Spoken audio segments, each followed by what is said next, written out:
Let's go ahead and call this meeting to order this morning. Sorry, last minute stuff there. If you'd stand with me for the Pledge of Allegiance.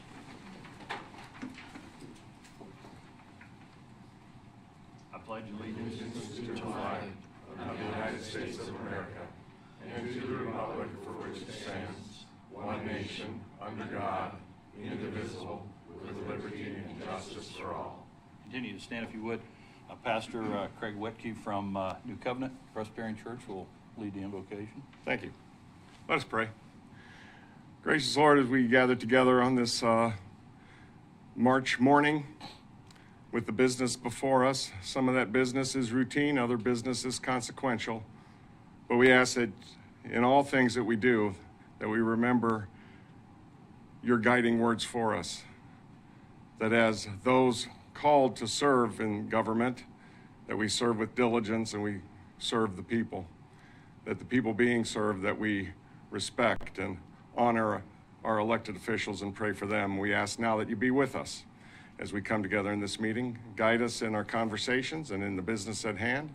And may every decision we make be pleasing in your sight. In the name of your Son we pray. Amen. Amen. Thank you, Pastor. Appreciate that.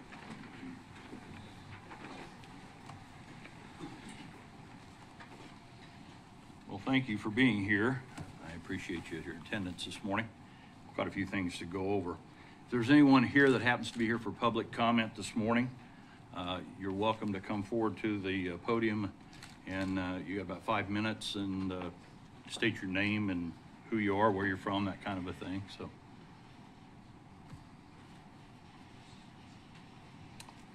Good morning.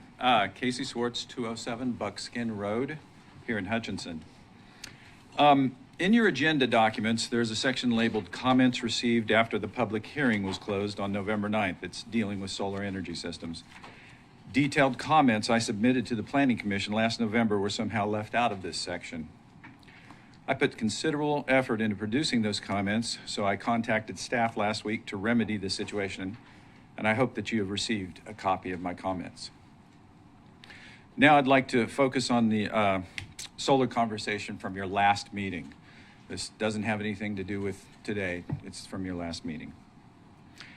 I have many concerns from that discussion, but one that really stood out was a commissioner that stated Representative Joe Seibert has, quote, seen it in real-time action where there's been pollution from big farms that have been hit the day after they were installed. They took samples and it really does exist, end quote. Since I've never been able to find evidence supporting the toxic pollution after a storm accusation, I immediately reached out to Mr. Sywert to get details and evidence for this statement. After several communications back and forth with Mr. Sywert, I still do not have that evidence. Since 2005, we built thousands of solar farms across the U.S.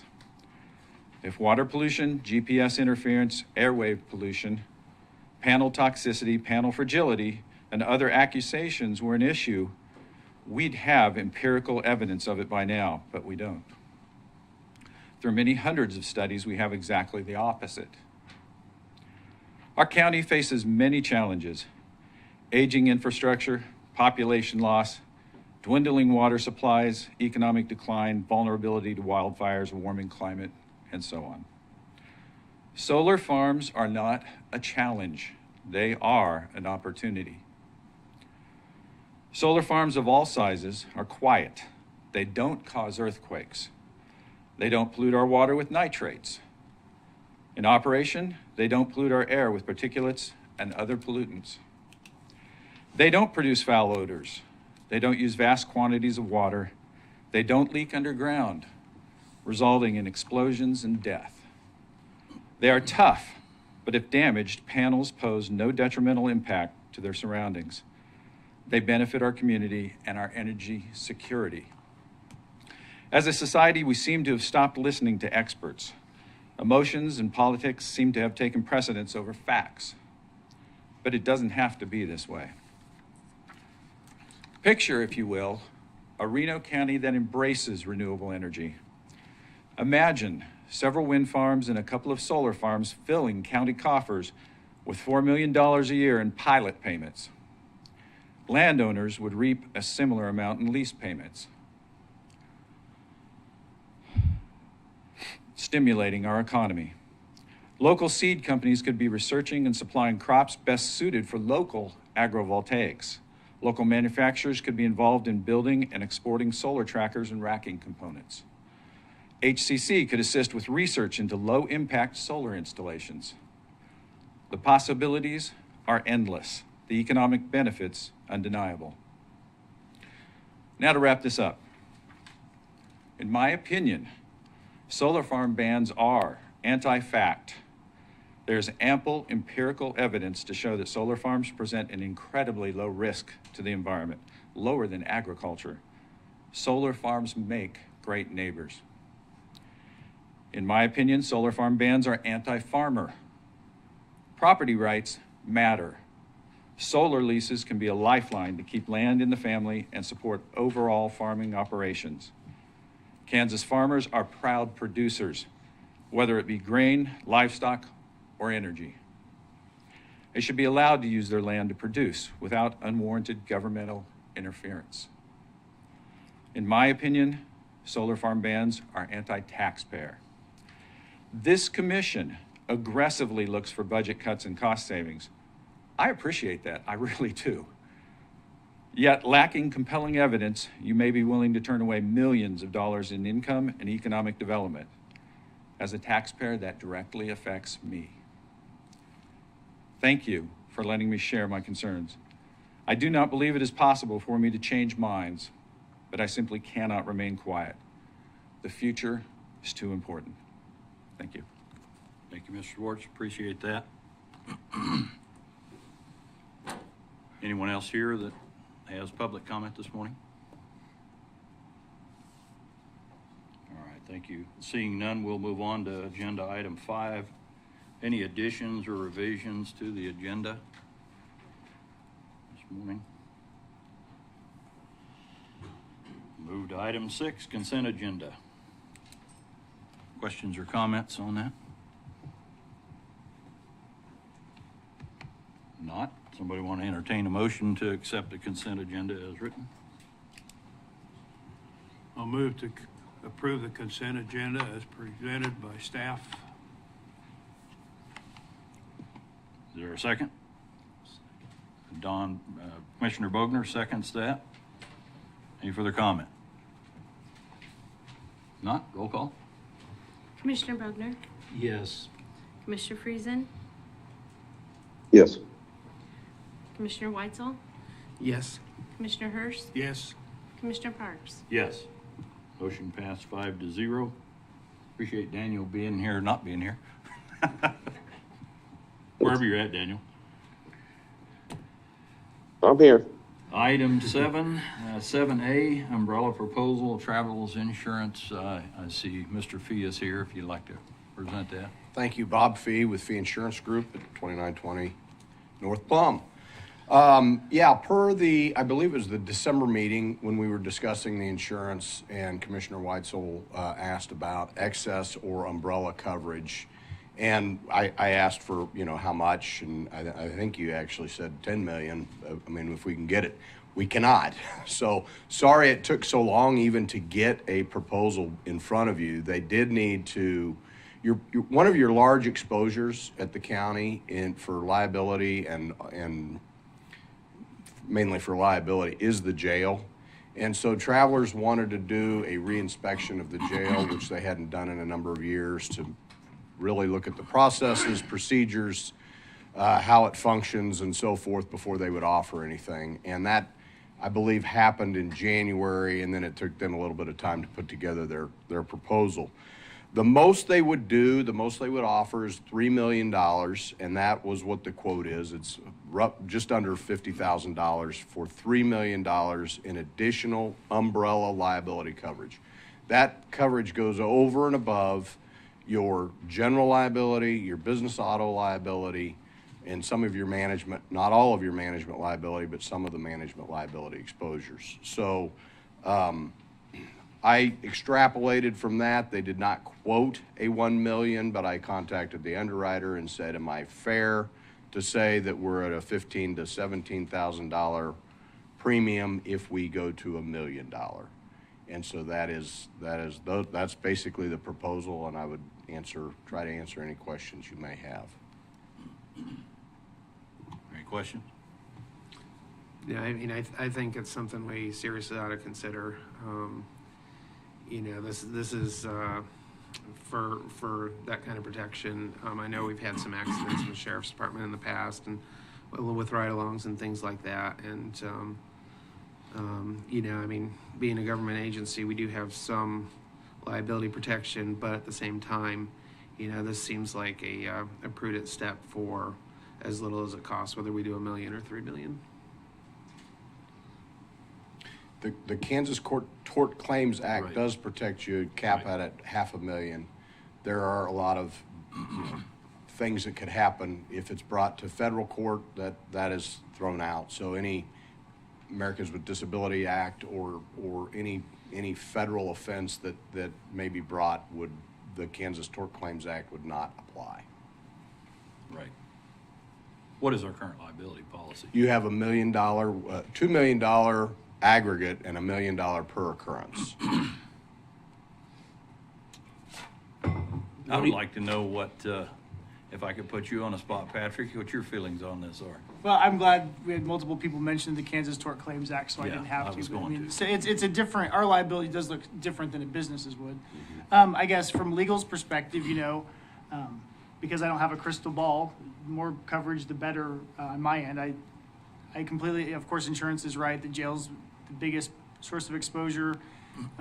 You just never, I can't say, oh, no, we'd never have a big claim, because then as soon as we do, I'll look foolish. So I'm not much help. You guys have to weigh the cost of the premium versus the safety it provides. I would say RCAT is another one of your big exposures, and the number of people getting on and off of the RCAT buses. Yeah, I think that's an exposure. I think that's probably true. You talked about the aggregate, $1 million, two in the aggregate. Yes. Does that mean 2 claims in a year? What are we meaning by the aggregate? The aggregate would be if you had $2 million paid out claims, you would have maxed out at $2 million. Mm-hmm. Well, but you're proposing an additional $1 million or additional $3 million? I just went ahead and got the maximum that I could get from Travelers, and that was the $3 million, and then I just And thought, is that above the other we have? that is above Okay. your other. Mm-hmm. And then you can probably figure what a $2 million would be. It's going to be right around 30,000.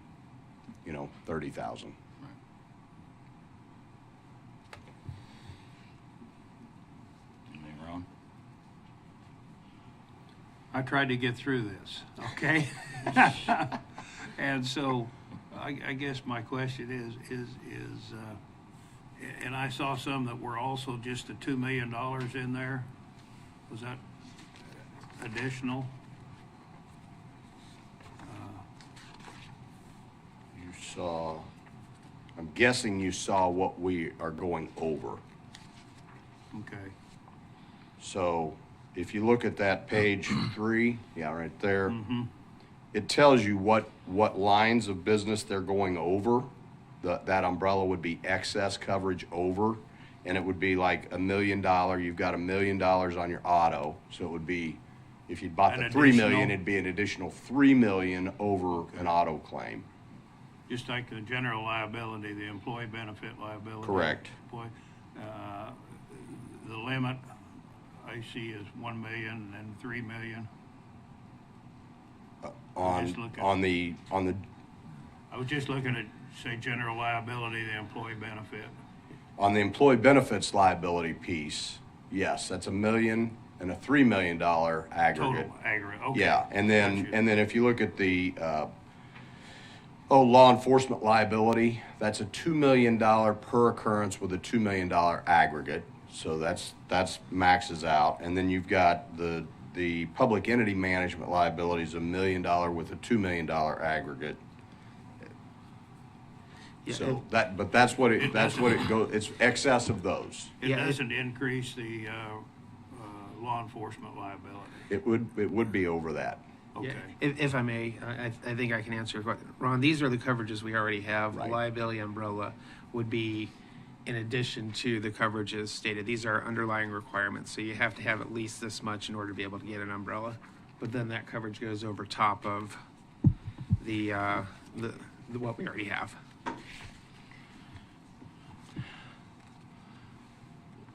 Patrick, can I put you on the spot one more time here? Another question that I have, and I understand the tort law putting a limit on that, and you're making mention possibly beyond that at a federal case. What kind of things would constitute? I mean, I actually discussed this at some meetings at the state with other people that basically have breakouts of this, but I asked some questions about what kind of things would constitute needing the insurance beyond that. And really nobody had anything in the state that kind of went beyond the tort.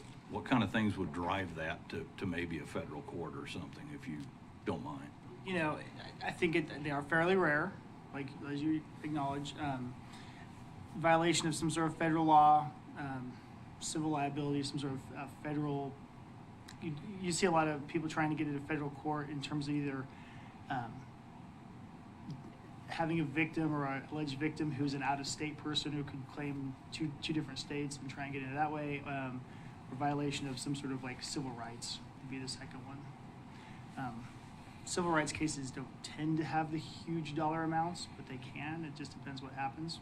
Would you have anything else from your experience that you could think of? No, when I brought up RCAT, the Americans with Disabilities Act is a federal statute so that comes to mind. I really don't. Well, I know in years past, I've been in positions where I've been in some counseling type things, and they carried $5 million on me at that time, I know, and so, you know, it can happen. You could do something, so I get that. $1 million isn't what $1 million used to be either, so No, it's those not. numbers have continued to go It's up. true. Yep. Any further comments or questions, or? Yes. Apparently, in the past, they didn't see the need. Correct. What's changed? Because once you change, you either, figure the savings are gonna, in premiums are gonna bail you out in the end, but to not be consistent, you either got to be consistent one way or another, and we're talking about a major change here in what's happened in the past. Well, So we're going from one line of thinking to a new line of thinking. And Don, I asked about it. That's the reason he brought it in. This wasn't anything he did on his own. I had asked about it. When I we were going realize over it. that, but I'm kind of wondering why. Well, yes, I see, but Yeah, I That's a honestly, decision we gotta make. like yeah, I honestly Patrick was said. surprised we didn't have something. I mean, we do have the tort liability protection, and maybe we don't need it, but you know, you never need an insurance until you need it, and I mean, you know, as reserves, I mean, because right now we're basically self-insuring anything over that limit, and so you know, is the 17,000 or is the 50,000 worth the risk? How long would it take to make that up if something happened? So, I mean, Yeah. Commissioner Bowman? Randy, where's the money gonna come from? The general fund, we do have enough money in the budget for insurance that we budget each year, so it'd be the general fund. Either of the amounts, whether it's 15, 17,000 or 49,000, is manageable.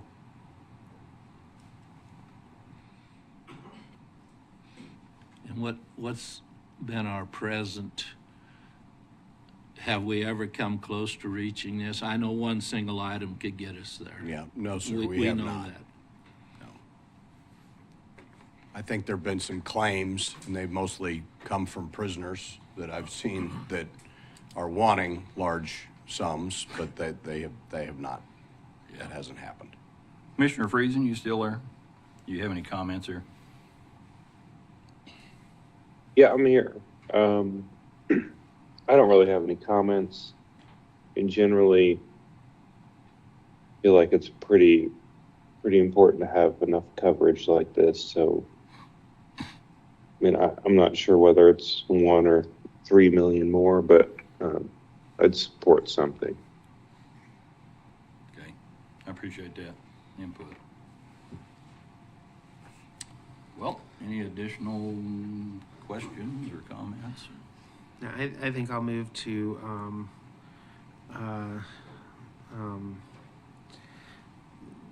approve additional umbrella coverage of $1 million with a premium between 15 and 17,000. Okay. Do I get a second? I'd second that. Okay. And yeah, I mean, you know, Don, as far as discussion, you know, you're right. This is a change from what we've done in the past. So, you know, I think taking the smaller amount would be prudent since we haven't had anything in the past. And then, you know, as things change and as things go ahead, future commissions would at least have that as an option of something to consider. Yep. What I might try to do, if it's okay, I'll see if we could maybe even short term it this year to match up with everything, and then it would be on then you can look at them by line every year and see what the premium is per that $1 million. And so it would probably be less, but that's what I'm going to ask them for is a short term coverage so that it matches up and we don't put a 12-month deal in and then we're doing it again in March. Okay, thank you. Appreciate it, Mr. V. Any further comments, questions? Roll call. Commissioner Bogner, Yes. Commissioner Friesen, Yes. Commissioner Weitzel, Yes. Commissioner Hurst. Yes. Commissioner Parks. Yes. Motion passed 5-0. Most of you know I don't like to spend any money either, but we are in a particular time when people would do just about anything to collect. You have people standing on top of trucks saying it's a higher risk if you do this, so surprised he ain't stood on our RCAP bus. I'll just leave it at that. We better move on to the next one. 7B, The more you annual say, the report more from in Youth trouble. Shelter.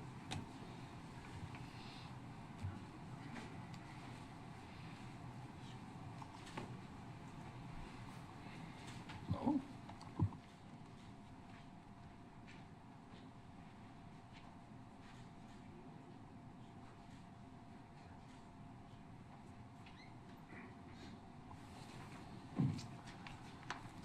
Good morning, I'm Joe Hammocky, Reno County Youth Services. You're gonna go high enough.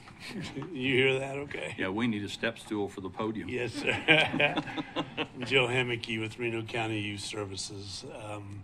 Been the director since the beginning of this year, so just a couple of months into this.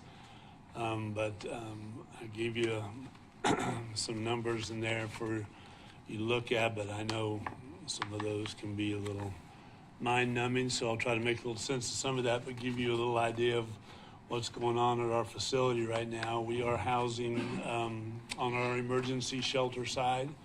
We are home to teenagers ages 10 to 17 who are in custody of the state.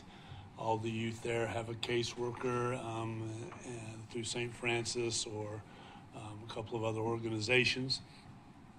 We do try to keep at least one open bed on that side for police admits for Reno County youth in case someone comes in on an emergency overnight or for a couple of days stay. We've been able to keep that open for them. We haven't had any issues where we've had to turn any of them away. On our detention side, we are housing the same numbers up to about 14 youth. And those are ages 10 to 17 also. I believe in the past, a few years ago, you probably heard from directors that there is a new,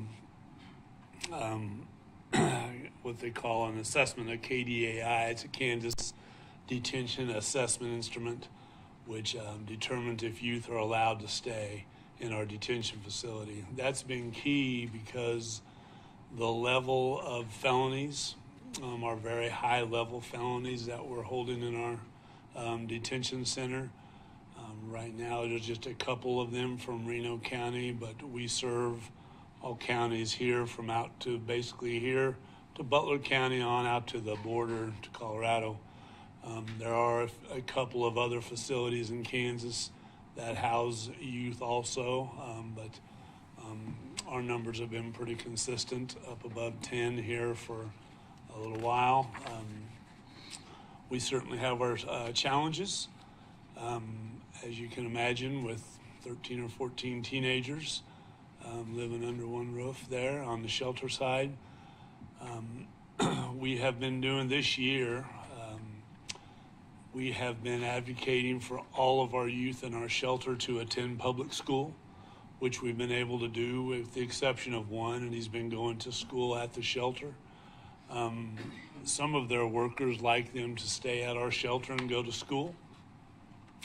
I've been a big advocate of them going to our public schools. These youth are coming to us from surrounding counties in our shelter also. And you never know when some of those youth are going to meet that individual that can make a pretty big change in their life, a teacher, a counselor, somebody, or whoever they may run into, administration at the high school or public schools, junior highs. So we have kept that consistent this year. Like I said, with only one youth being at the shelter going to our classroom we have there. On our detention side, our school district is still providing a couple of teachers there and a para, teaching our youth daily. They're all on spring break right now. We face some staffing challenges like everybody. We have some turnover with that because it's a very tough job to work with these youth with their backgrounds that they come with, but I'm very proud of the staff that we have had because it's very demanding, but they do a tremendous job. Through all of those challenges, this year we had our annual audit from DCF. They came in and it's a day-long audit where they go through every one of our files. They check everything we have for cleanliness to safety, our medical, for our nurse that's there, everything we have, and we had 0 violations on either side.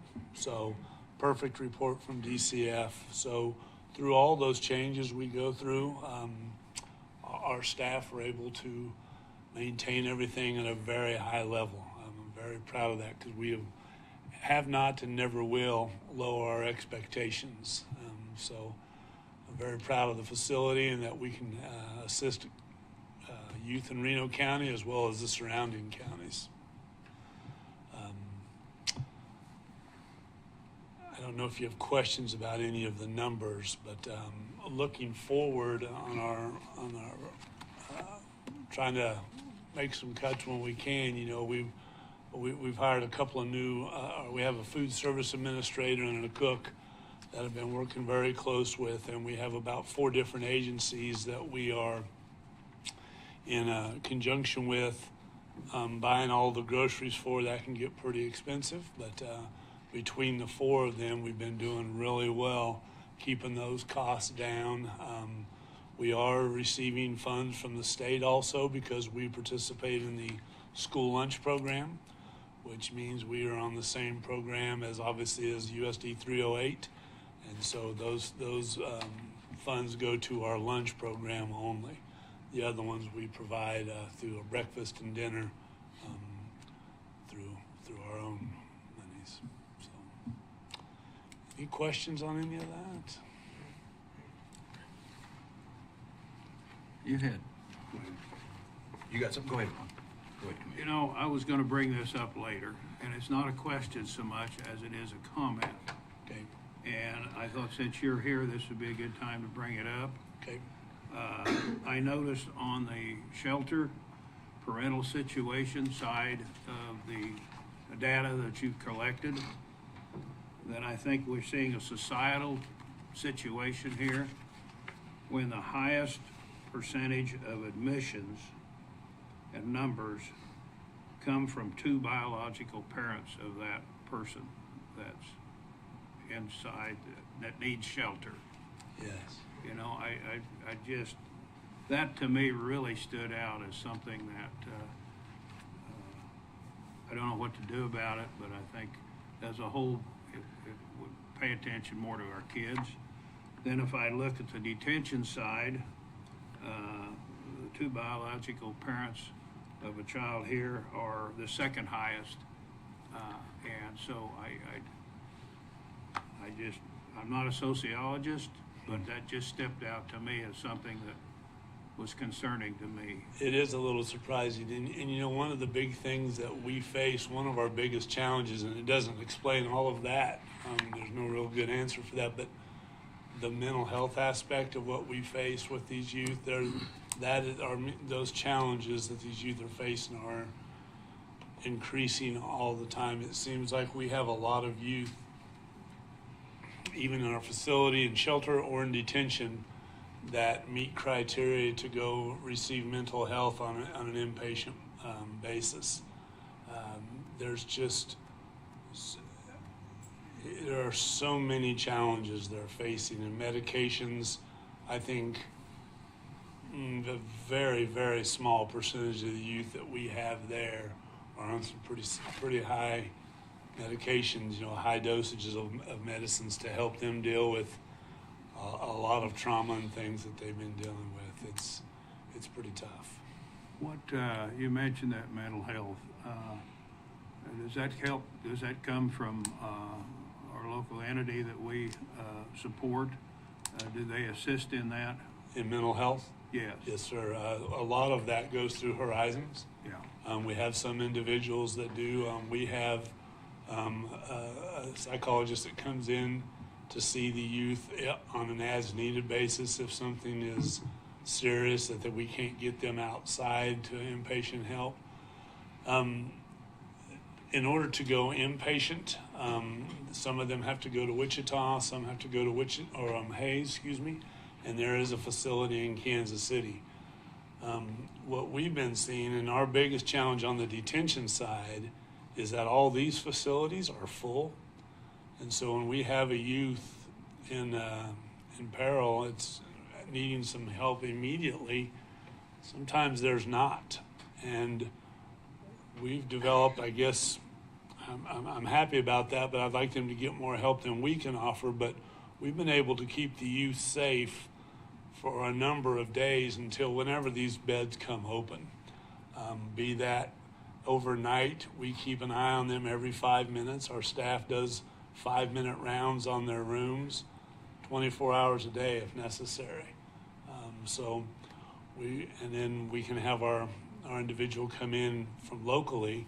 But we're in the process of a grant right now that the state is wanting every youth that comes into detention to have an assessment done immediately within the first 48 hours or 24 hours if we can, to see if there's mental health assistance needed. And I've reached out to a number of our local counselors for that and have had responses. So we're ready to do that as soon as they pass their hurdles. So, yeah. I guess when we've all raised some kids, that we've all had our problems and situations with those kids, but No I would doubt. certainly encourage, this is my standpoint, but parents be involved, pay attention, visit, restrict, do what you need to do. Just pay attention to your kids and see what their situations are and help them out, get them to a pastor, whatever. You know, it is, and to that, it's unfortunate that our facility is always full, but I am very thankful that we have the services here in our own county to address those, because there's obviously a need. I'm glad that we have the staff to do that. Hey, Joe, to follow up with Commissioner Hurst's question on you seeing more numbers for two-parent homes, how does that collate with the health, mental health? Is it higher or lower? Is it about the same? It's about the same, and there's no real discrepancy there. There's just you know, we could all take our stabs at that, but I think a lot of it is the social media stuff. You know, there's just a lot of kids that are battling all the time. It's very cruel. It can be very cruel with all the opportunities they have to be on their phone looking at what people are saying or what they're doing, comparing people, and it's just tough. So we don't really see a big difference in any of that I've noticed.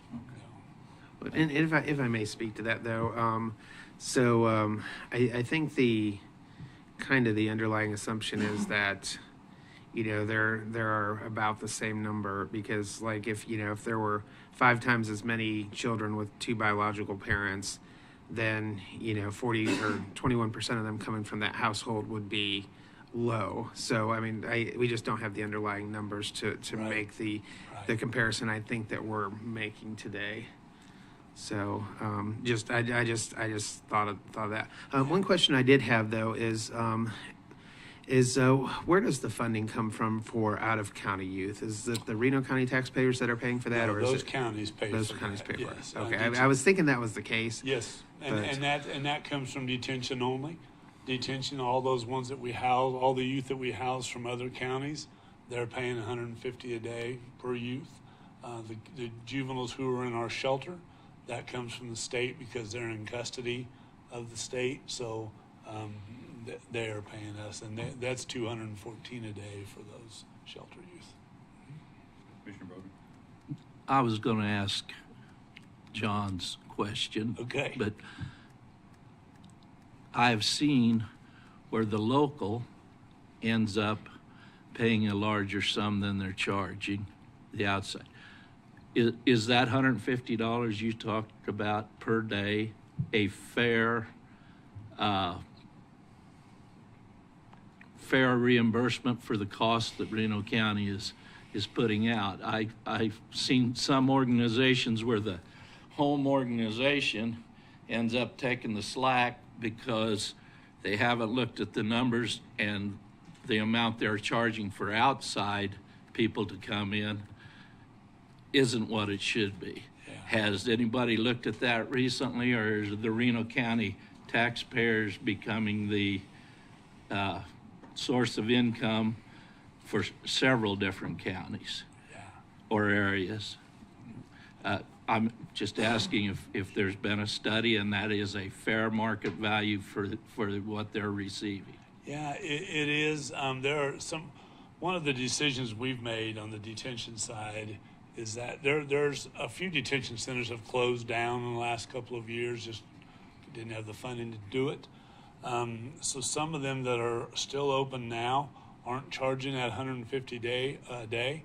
They are charging one flat amount per month, it's easier for them to do their budget, I'm sure. They may say, hey, well, this detention facility like in Girard that just closed, they may say, we'll charge you X amount of $1,000 a month and you can put all the youth here you want to.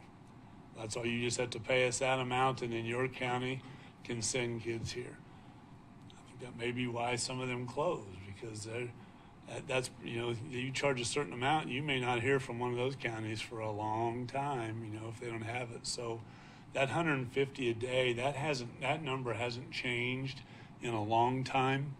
I think if maybe this will help answer that too. If we didn't have this detention center, if we were to send our Reno County youth outside of it, we would be paying more money elsewhere to house them. But that is a relevant and current Yes. charge that would be right for what they are receiving. Yes.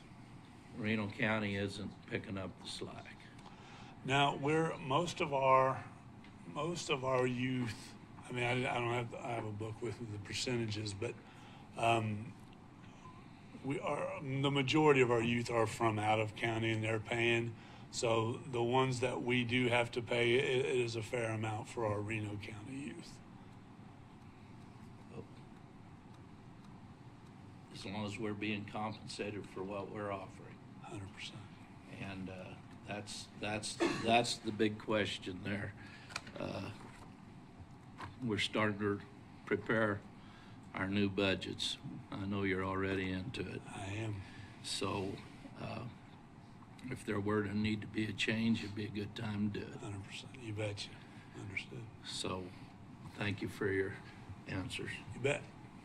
Now, the daily pay we receive outside of the county, that's set by the Department of Corrections or someone, or Yes. someone KDOC, correct. from the state. Yes.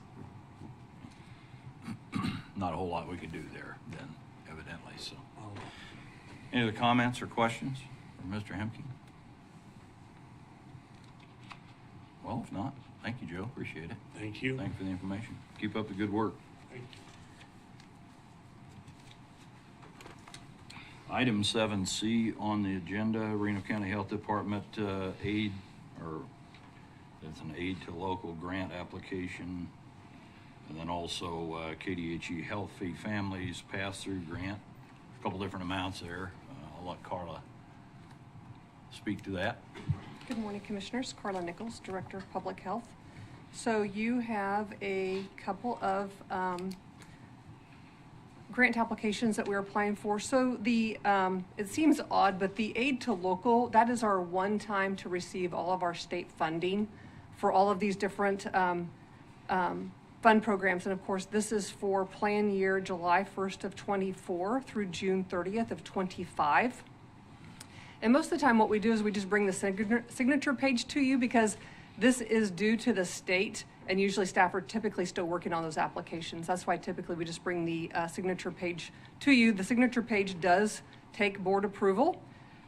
You have the different grants split out there by the different amounts that we are asking for by the state.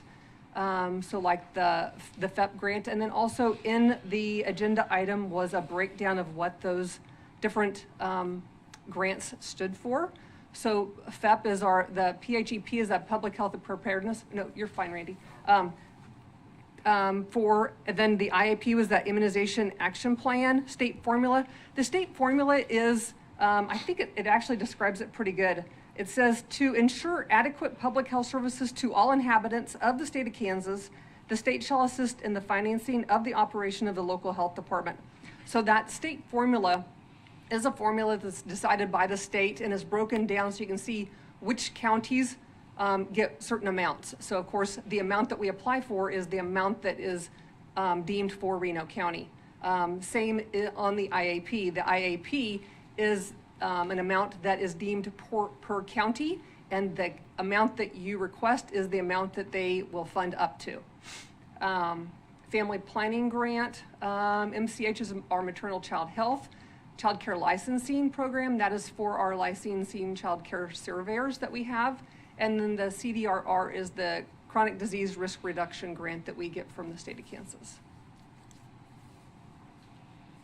So any questions on any of those grants or anything I need to go in more detail about? Well, these two particular grants that covers all those, I assume you're talking, what's involved in, like, the pass-through grant? Just a little Sure, more. sure. So the next grant is for the Healthy Families Grant. So that is also outlined. So that next grant is for $370,000. The Kansas Department of Health and Environment, I'll read it. It's a pass-through grant to the Kansas Children's Service League. We charge an administrative fee. They do come to the local health department, and that directly goes to the Kansas Children's Service Leagues for their services. And it is for new low-income parents and children with an emphasis on adolescent and pregnant teen parents of at-risk infants in Reno County. So on that grant, as detailed on that, 160, what is it, 160? Sorry.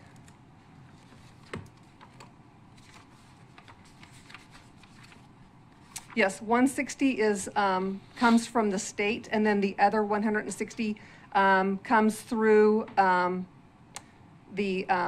maternal child health grant, United Way grants from local foundations, the Community Health Foundation, and the private donations to make up that match in 160,000. Thank you.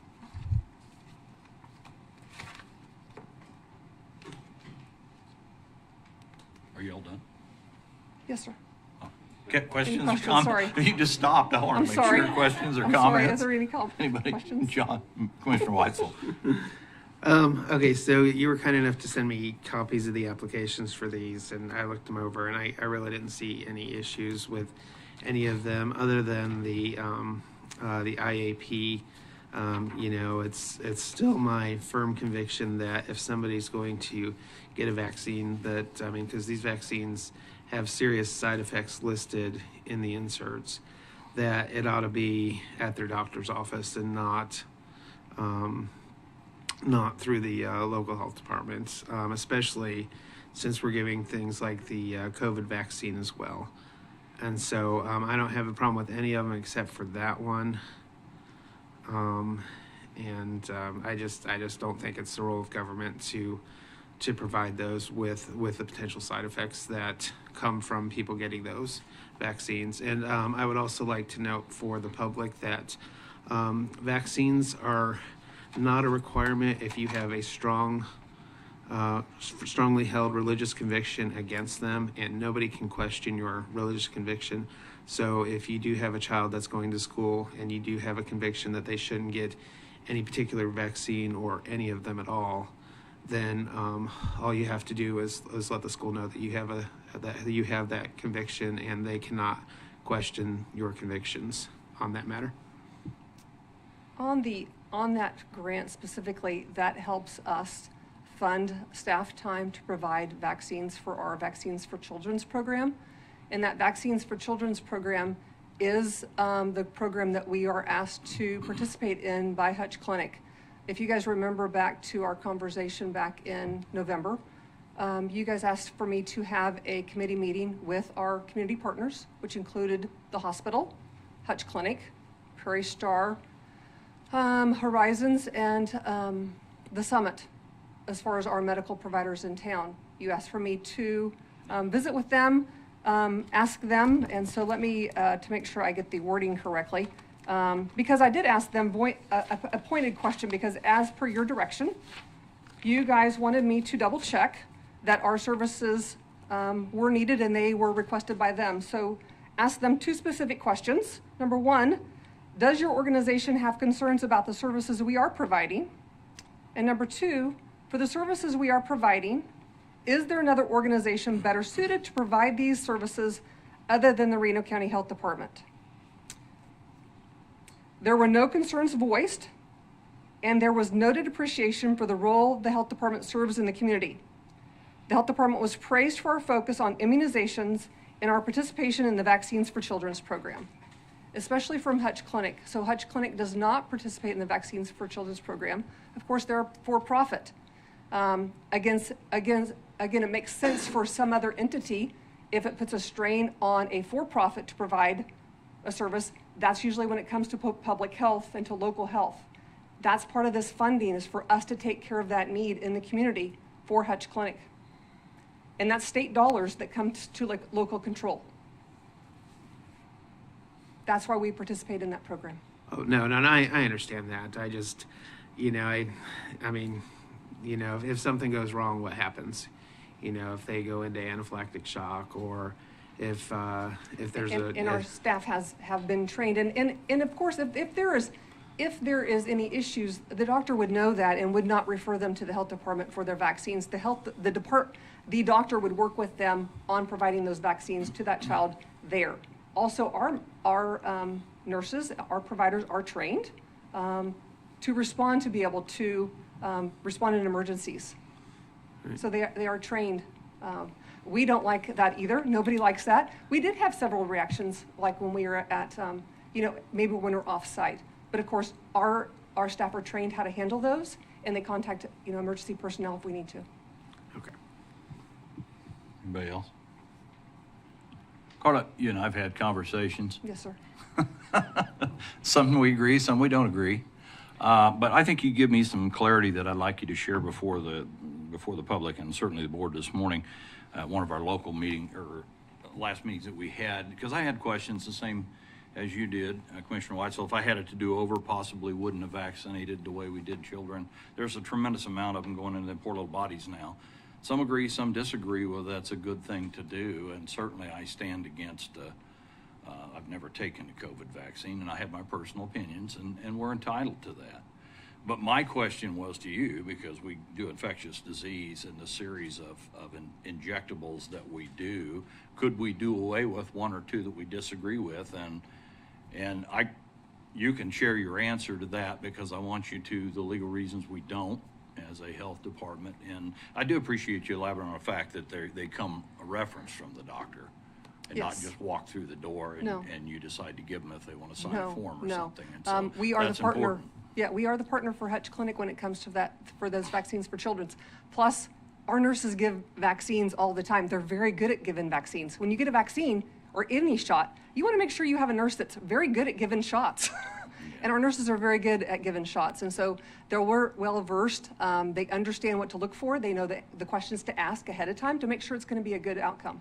But speak to that first question that I had. Sure. Because I had a question about removing certain things. Can we do that as a board if we decided to? No, and I think that was, and I know that was asked before. And as we participate in that Vaccines for Children's program, all Vaccines for Children's providers, anybody that participates in that program must offer all the ACIP recommended vaccines. So you must provide and offer all. And that's the biggest thing, was we want to offer people the choice. We don't want to take their choice away. Again, this is a freedom of choice.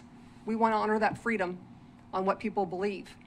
There is a list of many diseases that have been eradicated because of vaccines. There's a lot of course, a lot of them are vaccine preventable diseases. I don't want that for myself. I don't want it for your family, that you're spending hours in the emergency room or in the hospital because of somebody that could have had a vaccine to prevent a disease. That's why we're in public health, is to help make sure people understand it is a choice, it is a decision, but there's many diseases that have been eradicated because of vaccines. And we want to try to keep those diseases at bay to keep all of us safe. Okay, again, people want public health that respects their autonomy, but also protects their health. We're here to protect their health. Can I ask a follow-up question to that? I'm sorry, Isabel said question. I'll get off my soapbox here in a second. But of all the providers in Hutchinson, Kansas, how many, on a particular shot of the COVID, I'd like to know how many providers in town you know of that provide that one, besides the health department? I know the reasons for you're over here because some people can't afford to go to those sites and pay for it. Prairie Star, Hutch Clinic, the hospital, I'm pretty sure, because a lot of times when you're inpatient, a lot of times part of their they ask you. A lot of times they ask you for flu shot, COVID. So the hospital, a lot of the pharmacies in town. So you can get it at Dillon's, you can get it at Medicine Shop. I'm sure I'm missing like Ashcraft Pharmacy. So a lot of other providers. Any other? Yeah, all pharmacies, and I think all of the doctors' offices. Whoever would like to provide it can provide any and all vaccines. But then there's certain of us that are specific vaccines for children's providers. So, but I yeah, understand. all of them can offer those vaccines. I understand. Yes. Are the COVID and flu vaccines though on that list? Because it seemed to me, unless I might be thinking of a different list, that they weren't on that list. The vaccines for children's list? Yes. Yes. All ACIP approved vaccines are on that list, and it is an ACIP approved vaccine. But it's not a recommended vaccine for children to go to school, right? I don't know that one. Okay. Okay. It is recommended. It is not required. And I don't think, and I think that's, anyway, yes. So, and I guess, Commissioner Parks, you got on your soapbox, so I'll get on mine. So it's my understanding that vaccine manufacturers are immune from any liability. So if there were a vaccine injury, even if they falsified safety data, that there would be no liability for them, that you have to go through the vaccine court to receive any relief, and that every single vaccine manufacturer in their non-vaccine drugs is a convicted felon for falsifying safety data and killing people. But, when they come to vaccines, I guess we think they found Jesus and won't do anything like that. So there's also, from my understanding, no synergy testing. So they don't test for drug interactions with vaccines, with other drugs for any vaccines, including vaccines that are given at the same time. And so, there may be some good vaccines out there, but and also there are no double-blind placebo tests, from what I understand, for vaccines. What they do is they take the active ingredient, and then they, give that to, give different active ingredients, as well as one that still has all the bad stuff in it but doesn't have the viral component. And that's how they do it. They don't do it with a saline solution or an inert placebo, is my understanding. And so there may be some good vaccines out there, but we don't have the safety studies to say which ones are and which ones aren't. That would be required for even like an aspirin. So that's my concern, is that we're going into the schools with the COVID vaccine and the flu shot and saying, hey, we're going to make it easier for you to get it. So we're here, you may as well get it. We're not even making them come to us with something so controversial. And so that's why, I think we should get out of the vaccine business as the government, and, let the doctors do it. And, then if there is something wrong, they're at their doctor's office. So that's my thought. Number one, all vaccines are approved by the FDA. The FDA has very strict standards when it comes to any medication, whether you take a blood pressure medication or any kind of medication. The vaccines are a different category, though. They don't go through the same approval process. They are still approved by the FDA. Once approved by the FDA, then they go to the CDC. Once approved by the CDC, then they go to KDHE. Once they're approved by them, then they come to us. There is a very strict standard when it comes to the efficacy of the vaccines, the provenness. Number two, when it comes to school vaccines, the schools contact us to come to them to help them with their vaccination rates, to help them with children that do not have the opportunity otherwise to get those vaccines. They come to us. We don't go to, we go to them, but when we're asked, and we stayed in an area and we wait for them to come to us. We don't go and search out kids. They come to us. We are asked to come. Commissioner Hurst. I, for one, am glad I had the polio vaccine. I'm glad I had some other vaccines. And I'm glad I had the shingles vaccine after I had it. So I'm very, very convinced that there's something, we don't need measles outbreaks like they're having in parts of the country. And it's still an individual's right whether they want to do one thing or the other. So I don't know what the situation is here, but I'm just saying, from my point, I'm glad I had those, because I know people that had polio, and that was done a long time before we had a lot of tests done to see whether it was okay or not.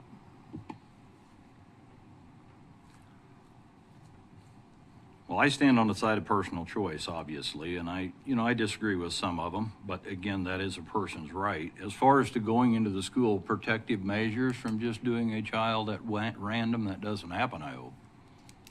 You No, go we in there have that- parental consent. On written Yes. parental consent. Yes. I understood you did. That's Yes. why I wanted you to state that, because it kind of sounded as if you go in and No. those that want to wander in get a vaccine, and I No. know that's not the case. No, So, yes. I mean, and that's up to the parent to be informed, and Correct. those of us that, if we want to inform them, we can. So, I appreciate that, so. Any other further comments, questions? Daniel, we don't hear anything from you. I'm here. I'm listening. Okay. You can jump in anytime if you need to. Okay. Thank you. Yeah, thanks. Appreciate you still being there. Once in a while you drop a call, you never know, so I'm just checking in, so. Any further comments or questions? We entertaining a motion today to pass that, is that correct? To let her do the grant? There are two motions. Yes. And one for the signature page for the aid to local grants, and then the KDHE Healthy Families Grant application as a separate motion. Okay. Do I have anybody want to entertain a motion for those? The first one, Mr. Bogner? Yes, I would move that we give approval for the grant. This approval of, I'm going to say, one, the ATL grant. Second. Seconded by Commissioner Hurst. Any further comments?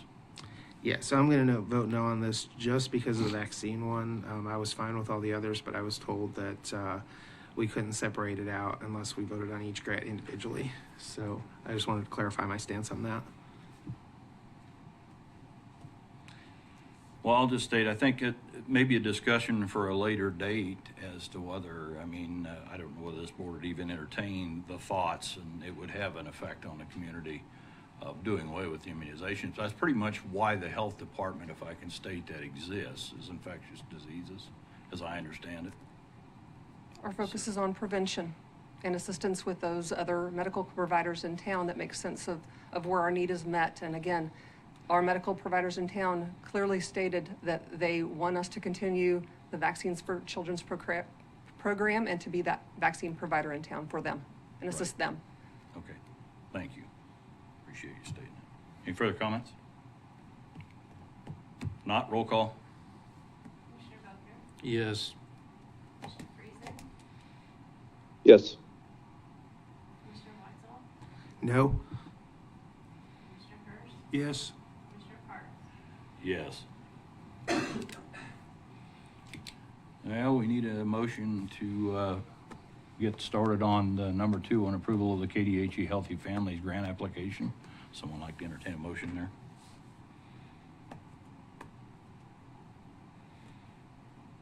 I move to approve the KDHE. Yep, thank you again. I've done pretty well. Move to approve the KDHE grant, specific, I don't have it up here in front of me, but Healthy Families Grant application. Commissioner Hurst moves to approve that. Got a second? By Yeah. Commissioner Bogner. Any further comments on this one? If not, have a roll call. Commissioner Bogner? Yes. Commissioner Friesen? Yes. Commissioner Weitzel? Yes? Commissioner Hurst? Yes. Commissioner Parks? Yes. Motion passed 5-0. By the way, motion was 4-1 on the last one. I forgot to state that. Thank you. Appreciate that. Thank you, Carl, Thank for you. your time. Appreciate that. Well, now we move into the easy one. 7E or 7D, planning case 2023-10. I'll let Mr. Benochin state your name and Morning, Commissioners. Mark Von Atchen, County Planner. As a brief recap here, early last year, the County Commissioners directed staff and the Planning Commission to develop some commercial solar regulations. Then in December of 2023, the county commissioners directed staff and the planning commission to cease development of those commercial solar regulations and focus only on what we were calling limited scale solar regulations. So during the months of January and February of 2024, the Planning Commission modified the draft commercial solar regulations that we were developing to comply with your new directive. On February 15, 2024, the Planning Commission recommended approval of the regulations by a 7-0 vote, and that draft is the one that is contained in your packet. Some of the key points really of the regulations that the Planning Commission developed was that these regulations will only apply to the fully zoned area of the county, which in other terms is like the eastern third of Reno County.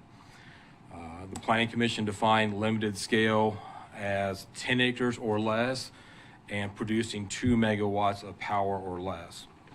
The Planning Commission set a 100-foot setback from the road right-of-way and non-participating property lines, and also a 500-foot setback from a principal building.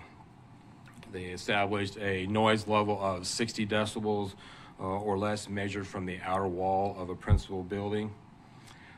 They did not require any type of developer's agreement to be signed between the developer and the county commission, such as what was being looked at with the commercial solar regulations, but they did require a decommissioning, agreement or understanding that, if this project should ever cease to be producing power, then it has to be decommissioned. Lastly, the Planning Commission established a 2-mile separation between projects. So you're not going to have one project being developed on a 10-acre site, and then right across the street you'll have another 10-acre site. You have to have at least a 2-mile separation.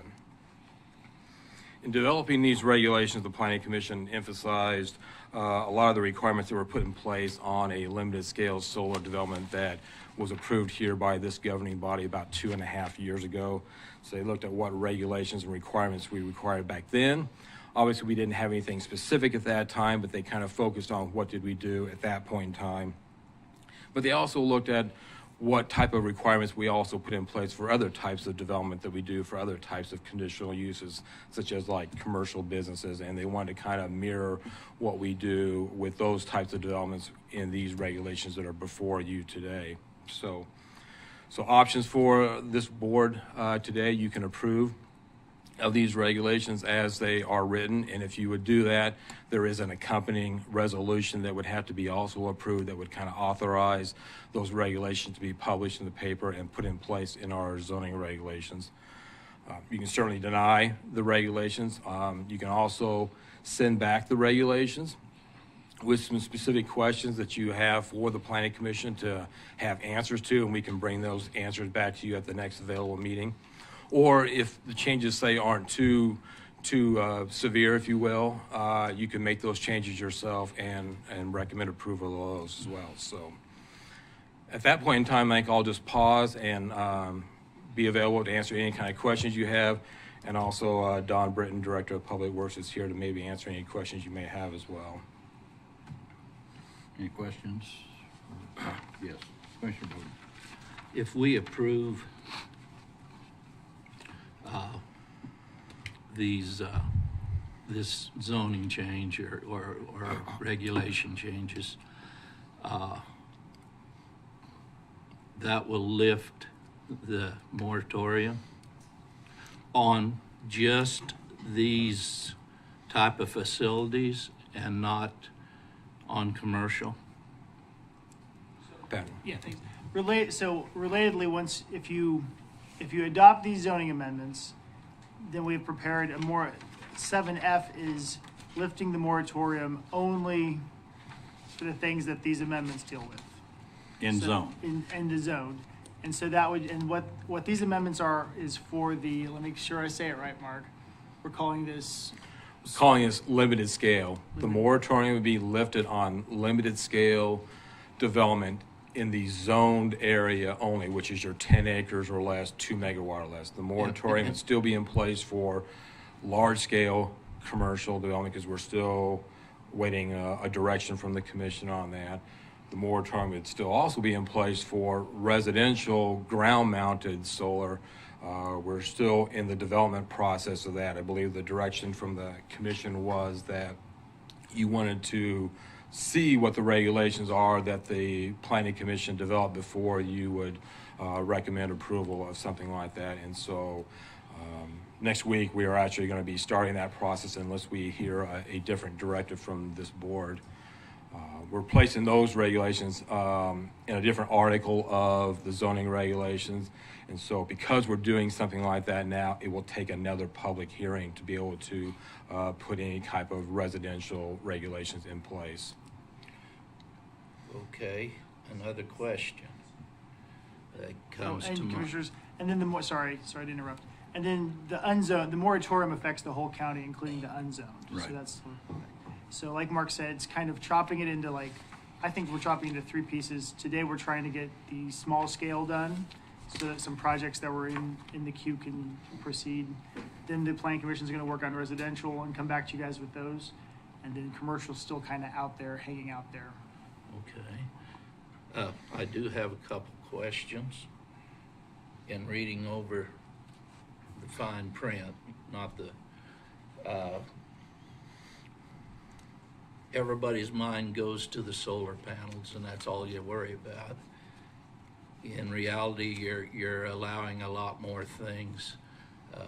Battery storage or electric storage complexes, essentially big battery complexes. I've seen battery and electric explosions. I really think 500 feet is ridiculous. Now you're saying it's got to be in a building. You say nothing about that building. Is it a tin shed? And when that thing blows, stuff's going to go everywhere? Or are we talking about a building that's comparable to the hull of that ship where the batteries caught fire in up there off the coast of Alaska, where it will actually contain the problem? There's nothing specific about what kind of building's got to be there. It's just got to be in a building. Is it capable of handling that kind of an explosion and fire? Right. We say nothing about that if we pass this today. There's some other concerns I have, and I know I've watched your meetings. Limited scale is different in the fact that should there be any of these problems people have brought up that are a possibility, and some of them are more than a possibility, they've already happened at other facilities, they are a fact. They're not a myth as stated in some of the feedback from the public. We're past the myth stage on some of it. It's become fact. It does happen. There's one thing about limited. You can pick up and move 10 acres worth of contaminated dirt. It's going to cost you a lot of money, but it's doable. You can correct a problem you let happen there. Mm-hmm. Or if it gets in the water, God forbid it gets in the water. Anything gets in the water, because then no economic activity takes place. But if we allow this, a lot smaller storage facilities, the battery complexes, there are probably some things we can do to manage it if we make the wrong decision. It's one thing on 10 acres, low megawatts. If we make the wrong decision on a large scale deal, there isn't enough money in the world to fix it. You will live with it for generations. So, Commissioner Rhodes, can I ask you a question real quick? Are you talking large scale with batteries or limited scale 10 well, acres? they've okayed it with the 10 acre I just want some clarification. And those are large enough to create some hellish explosions and fires. So I'm not sure we've addressed that strongly enough, especially on distances, if I'm further away. We haven't seen their contracts. I know a lot of these contracts for the bigger stuff. I don't know what you're gonna do on the smaller stuff. But the other big contaminant that nobody ever talks about, you did address it in your studies, was the wave interference. Some of the latest contracts I've seen, it used to be they just named about 6 or 7 items to include but not limited to. So anything, if you sign the contract, you have no recourse against them if it interferes with your TV, radio, GPS, satellite, and microwave. You have addressed that I saw where you did. Mm-hmm. The only thing is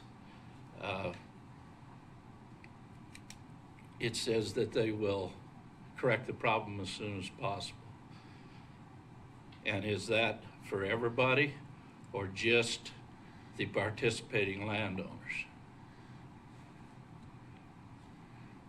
Are they required to address that immediately or just whenever they get around to it? And what's the reporting process to initiate that response? We did address that.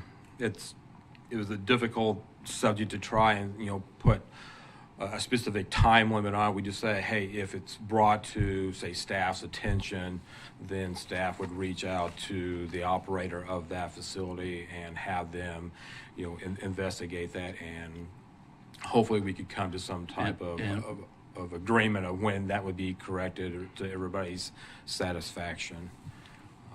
And so I think we left it like that. So you are keeping, as planning and zoning, the authority over these people to correct these problems? Well, it's and do you have the ability to fine if they don't, or do you have the ability to, if it interferes with GPS and my planner doesn't work, the man who does the spraying, his sprayer doesn't work because his GPS doesn't work, do you have some kind of of way to compensate me as a non-participating owner? Don, I was going to answer, I think, one of those questions. Mark, these are going to get permitted, correct? I mean, they will. Yeah. So if the operator is violating the county's permit, then we would initiate contact with them, and then we'd say, we will revoke your permit if you don't comply. And that should get their attention, I would think. But if we revoke their permit, then we will, under what I'm reading here in the draft, once they no longer have a permit, we can require them to decommission, which is basically the process of shutting them down. So in an extreme example, that's how I would see the process going. We would contact them, it's saying what they need to address, and if they don't address it, we're pulling your permit, and once we pull your permit, you're required to decommission. Does that sound correct to you guys? It would be treated like two ways. It'd be treated like any type of other zoning violation of these regulations. We would try and get it addressed by the applicant and staff. If it doesn't, work out that way, then we'll take the next step and get with the county counselor. If we still can't get resolution to it, then ultimately staff would have the ability to bring the conditional use permit back before this board, and then we can revoke that conditional use permit. And then, like Patrick said, decommissioning would have to take place if they don't have an approved conditional use permit. So there would be those provisions in place that we could, if there's ongoing concerns about GPS issues or FCC microwave issues like you stated. The reason I bring it up, it's in their contracts, and if you back them into a corner, they will admit that they have those problems. So, it's not myth when they're bringing it up. It's factual. So with that in mind, I just want some clarification on several areas here. I jotted down some notes as I read through all this stuff. I could make some comments about how certain data was presented as myths when they were actually questions, logical questions, and then the answers were stated as facts. When somebody legitimately asks if the land, when they decommission, will be returned to its current condition, and the comment is made that well, there's never been any factual information collected. There can't be. They're all recent. None of them have been in effect for 25 years. Now, which is myth and which is truth? The question or the answer? You talk about getting rid of the panels and where they will go. It's a myth that they're going to end up in the landfill when they answer the question. It's actually, they're in complete agreement. Right now, they're going to end up in the landfill because it doesn't make monetary sense to salvage them. So, again, what's myth and what's truth here? They accuse one side of myth. What's truth and myth? What's fact and what isn't? And we won't know what's fact on half this stuff for 20, 25 years. We're dealing with stuff just like that right now on a daily basis. We've got a water problem out here. It was perfectly legal to do what they did. Bury it, out of sight, out of mind. Created a tainted water problem. You just announced it yesterday in the paper with a press release again. Here we are, 2 generations later, correcting what was thought to be good stewardship. We're sitting here still spending millions of taxpayers' dollars to fix their problem.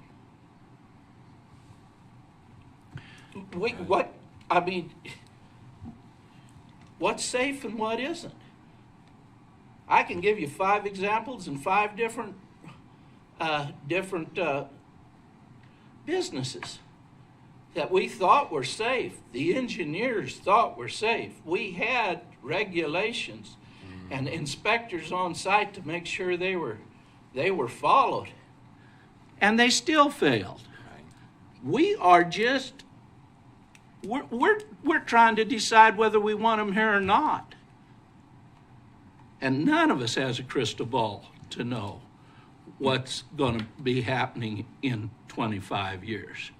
The bottom line is we can't make a mistake big enough that we can't correct with what we have now, or this will be an ongoing problem for generations. And I've got 2 pages of notes, and I could talk for 2 hours. Commissioner Bobby. But I'm going to leave it go at that. I may make a little bit of a comment on that. In the previous meetings we've had over the course of the last year, it was under the direction of this board to look at limited scale, to try to keep it out of the watershed area. I understand from the public hearing was part of the conversation, and to not let have over, a couple of your things I don't disagree with being a valid point, but for today, if we want to rehash those kinds of things that it was agreed upon, I think, by this board, if I'm not incorrect, that we wanted to look at limited scale of a 10 acres or less, 2 kilowatt. And then also residential, I remember from this board was stated that they wanted to have some regulations on on housing setbacks and that kind of stuff. I might make a little bit of a comment here because we've used solar for years on our office facilities, and I know it's not on a grand scale, and they have battery backups, and they're on a limited battery backup. I've not had a problem. You could have a grand problem with battery backups, I get that, on the bigger ones. Your residential probably would never cause a big problem. But in the probably 15 years that I've seen some of them out there, and the one that received the most hail in western Kansas sitting on the facility at Dodge was of about 10 years of age. 20 years, 25 years on these panels is what they used to be. I don't even know what they are today. It received jagged baseball and softball size hail and cracked 2 of the panels that were 10 years old in the sun. Now that's old technology. I just want to throw this out. I'm not for or against this, Commissioner Vogelman, I'll throw this out. But of them 2 panels I replaced because we have extra panels. We have no power on site at that particular facility. It runs totally on solar. So there are some benefits to some, certainly. They were not busted open. They were just purely cracked.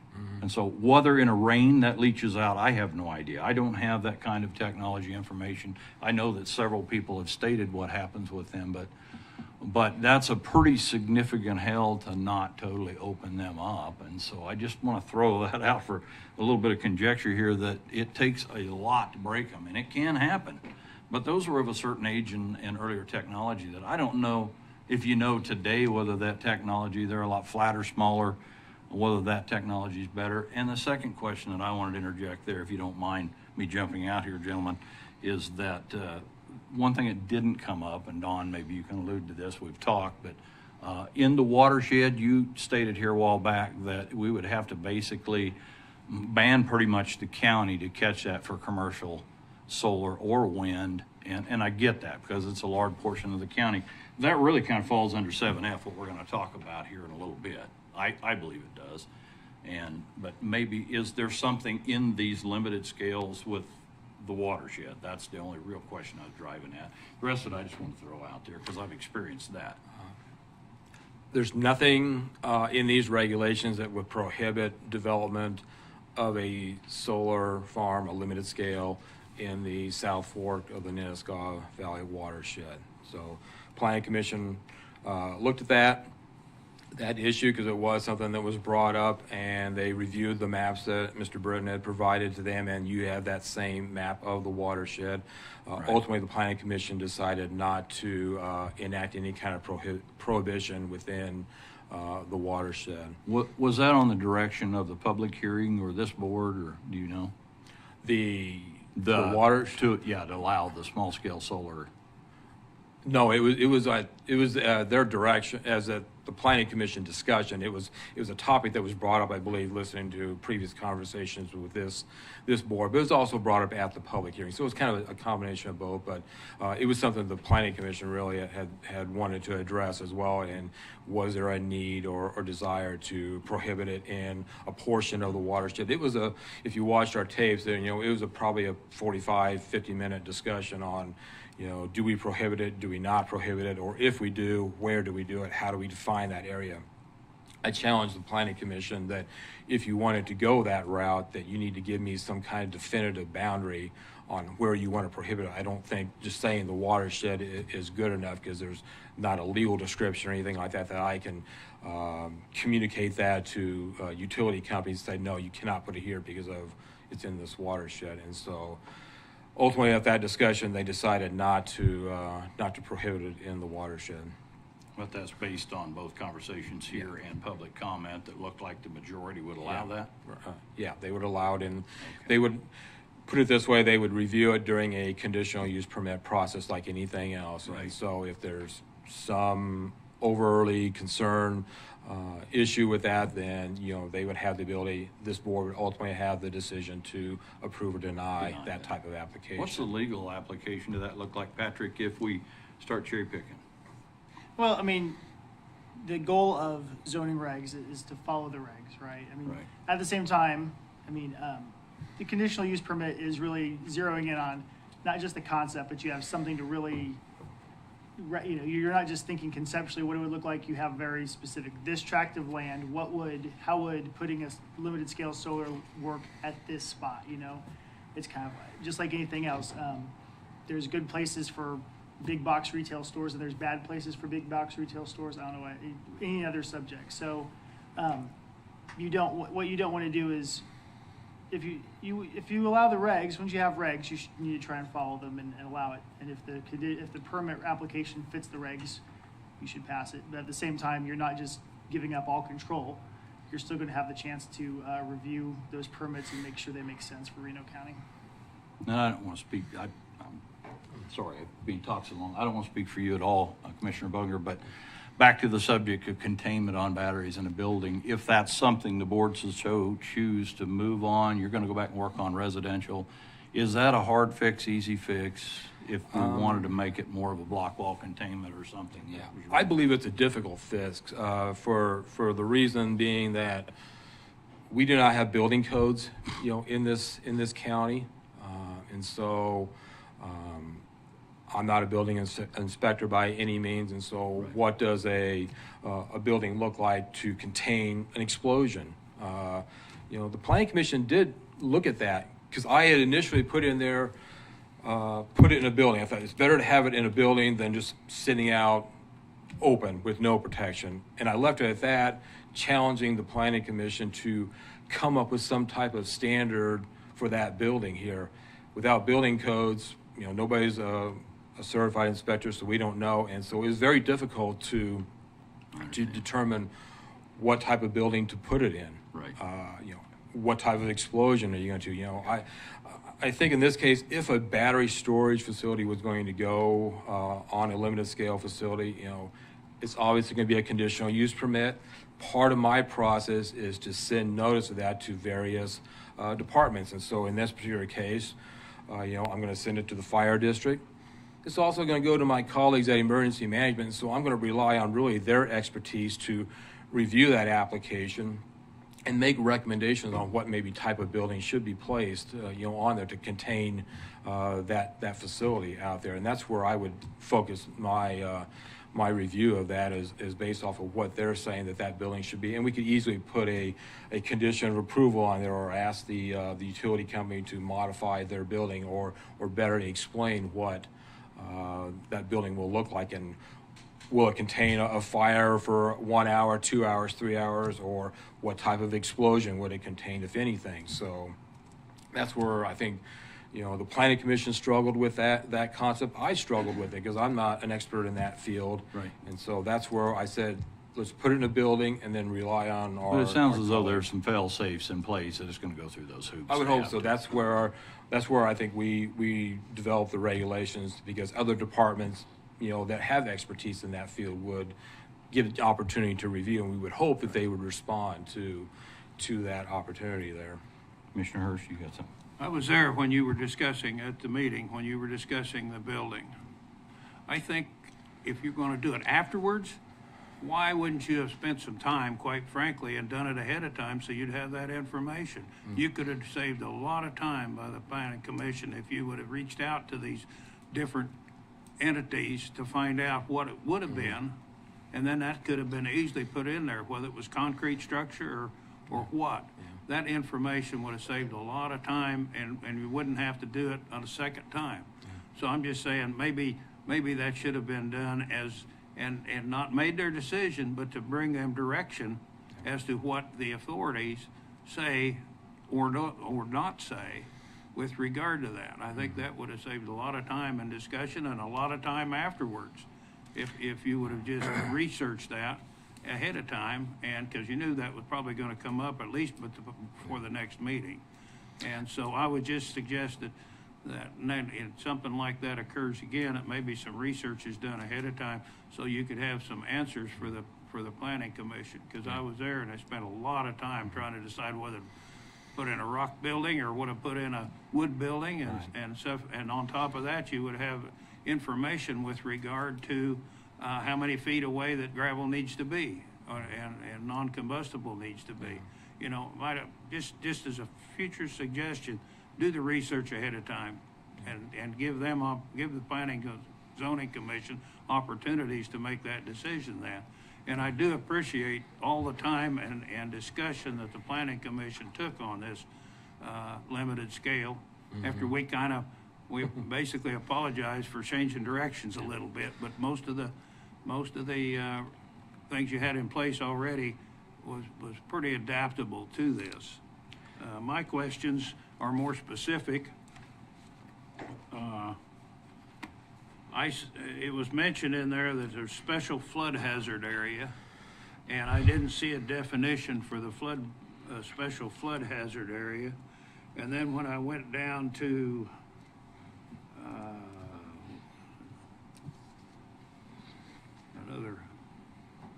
maybe it was item 12A and B, and item 25-106-J, it talks again about special flood hazard area. And my other question to go along with this, if we can't build a building or a structure or anything in a flood zone area, why would we even think about allowing a solar panel 10 acres in a floodplain area? So the special flood hazard area is the preferred technical term of what is commonly referred to as the 100-year floodplain. And yes, I don't have a definition of special flood hazard area, but we do have the definition in the floodplain resolution. But I just didn't see it in there, and I tried to look for it, and you reference it, but there was no in the definition. There wasn't any definition of that. Yeah, I didn't. And that goes back to my next question: why would you allow a solar farm area in a special floodplain when you won't allow another type building? So to correct you, Commissioner Hurst, yeah, we do allow structures.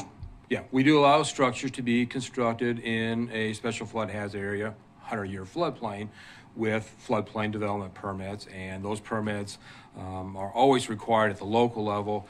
It may require a state permit, especially if they're going to be, building like a mound for their battery storage facility. There's certain requirements at the state level regarding the placement of fill dirt on a property, or the use of dirt, if you will. I'm familiar with doing that because I built a house in a floodplain, in a 100-year floodplain area, and we just built it up. Yeah. But there's nothing in this regarding build up in 10 acres. Right. Well, that's all contained in the floodplain resolution. So we would hope that a utility company would not choose to put this type of facility in a floodplain, but we did make it available to them should it be a situation where they believe that this is the only spot available. Still subject to the conditional use permit, review process as well here. But we went further than what the regulations are in the sense that we're not going to allow a development in what we call a floodway situation. So the floodway is essentially the area on either side of the creek that has been identified as an area that you want to keep free and clear of structures and other types of improvements, because that is usually, and I'm speaking in layman terms here, but that's usually the path that the water will take to dissipate a 100-year flooding event. So we went so far as to say no solar farms in a floodway. However, we did not want to prohibit them in the 100-year floodplain area, because it was felt really restrictive, because there's a lot of floodplain. We mentioned Cheney Lake watershed or the Nenasko Valley watershed. Or Nickerson. Nickerson area, up in the Beale area, the Little Ark River watershed. I mean, there's a lot of floodplain in this county, and if we prohibited it entirely in the floodplain, it could be perceived as being maybe overly restrictive, and the Planning Commission did not want to go that far with that. I appreciated the City of Wichita Public Utilities comments in there. Specifically, the plan should address the potential for industrial pollutants that may be generated during the life of the project. I thought that was interesting.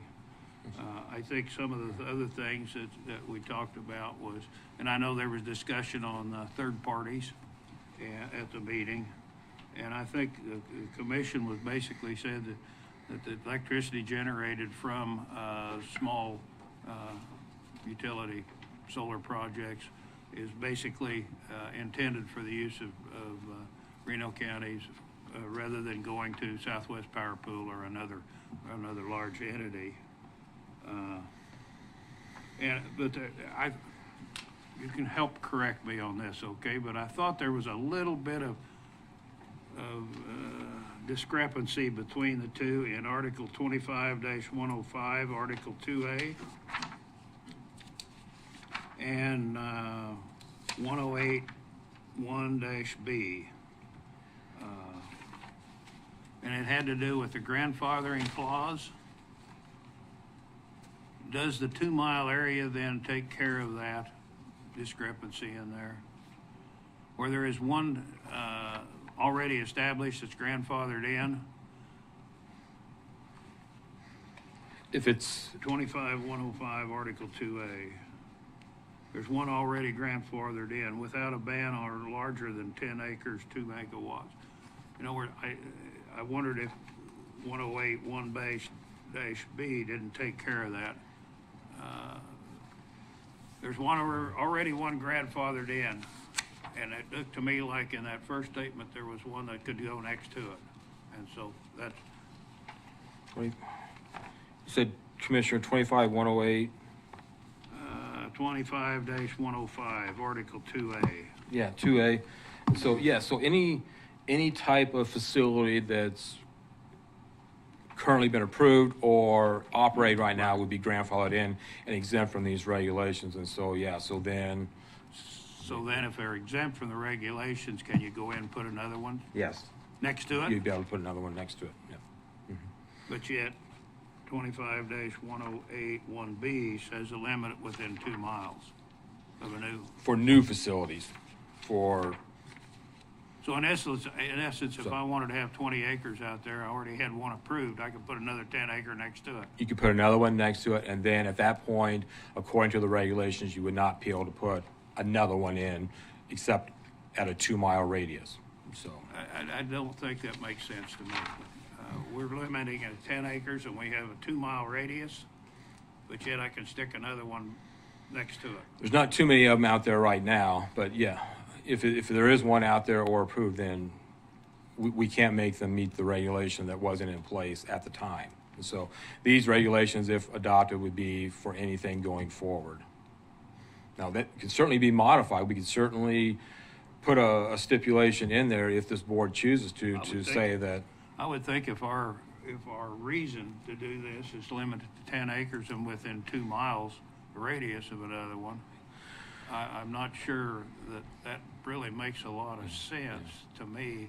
If there's already one there, that's great, but you see what I'm getting at? To my knowledge, there's 2 of them right now that are in the county jurisdiction. There's one up in Medora, and then there's the one that's out west that isn't subject to these regulations. Right Well, now. it may be when we're done. Yeah. But that was my question it just didn't seem right to me that if we're talking about 2 miles for any new ones, why wouldn't that approve for every one? Even if it's already approved, I mean, our object is to have 10 acres of this, is to have a 10 acre max, 2 megawatts, and a 2 mile radius around each one. Right. And so. And actually, I think that helps take care of a lot of large destruction by hail should that happen. Well, if the board wants, you can provide me that language, or I can go back and write new language and bring this back before the board, whatever the board's pleasure is. But you see my conflict there. Yes. Yeah. You want to make it a larger area? More distance? Is that what you're asking? My situation was that if there's already, let's just take the one out there on West 4th, okay? Mm-hmm. If you put in new ones, yeah, I could put another one right beside that, and I'd have 20 acres. Mark, the way I was reading that B that he's what Help me 25, understand 108, the way I read, and maybe it needs clarified, but when I was reading 1B, I was interpreting it as the application for the new 10 acre limited scale can't be within 2 miles of an existing.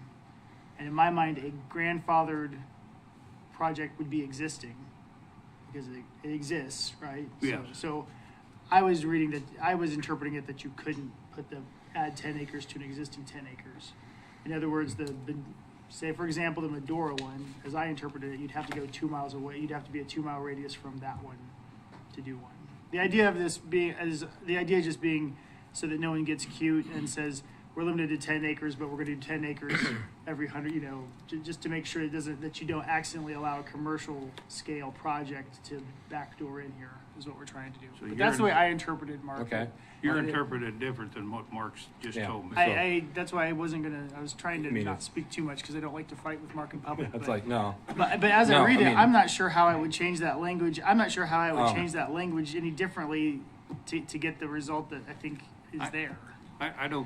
I just brought that up from the standpoint that I couldn't understand it. And so that's why I wanted some clarity on that. Well, we can leave the language as if that's the way it's being interpreted, that's fine. I mean, If someone came with a conditional use permit request to add 10 acres to the existing project, I would offer them the interpretation I just gave and say Okay, sorry. thank you. That helped. Should have talked to you ahead of time, shouldn't I? I would also, I'm basically done with the questions I had. Okay. I'm not too concerned about the rest of it.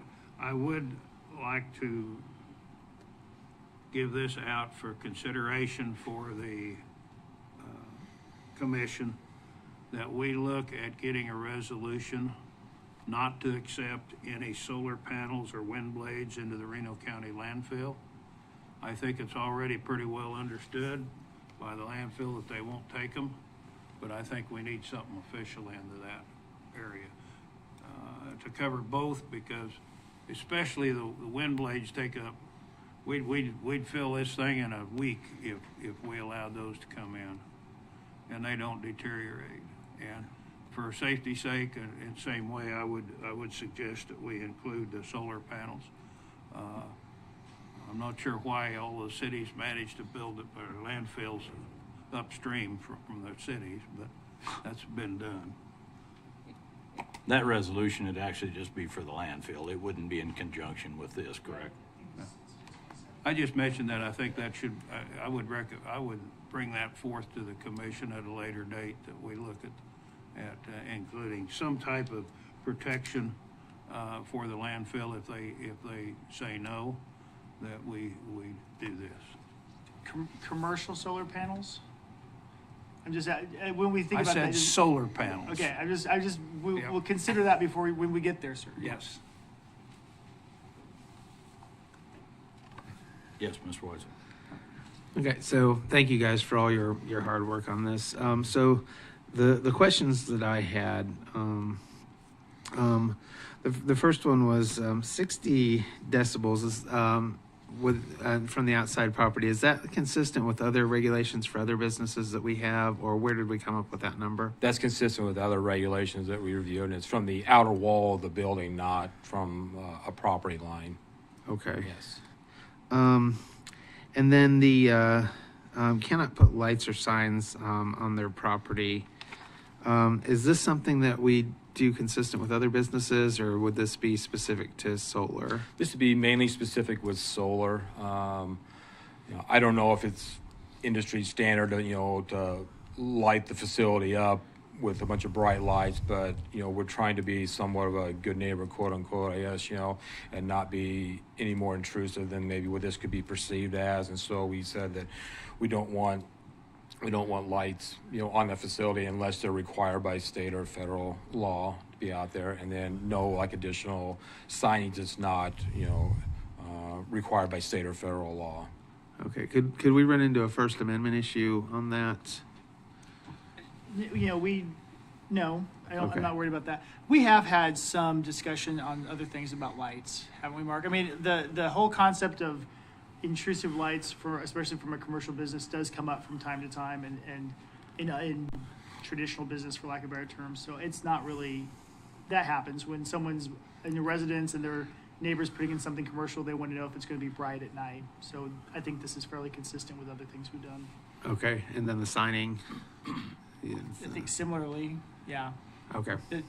Those are kind of typical zoning things, really. Right. And then I didn't see this in there anywhere. Is this there in? Do we require any sort of bond or anything for the decommissioning? Like I'm thinking if a company went belly up, then who do we go after? Like, is there something in the regulations that would make sure we've got the money to do it, even if the company goes belly up? No, we did not do that. Now, when we were developing the large-scale commercial, yes, that required the bonding because you're talking about obviously, maybe several thousand acres here. When you're dealing with a little, I say little 10-acre site, no, the Planning Commission took a lot of those decommissioning requirements out.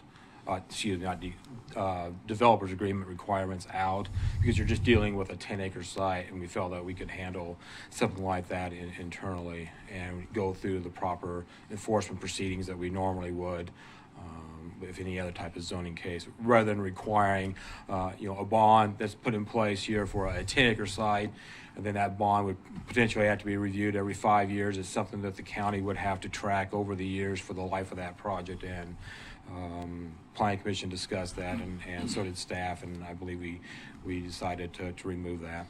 Okay.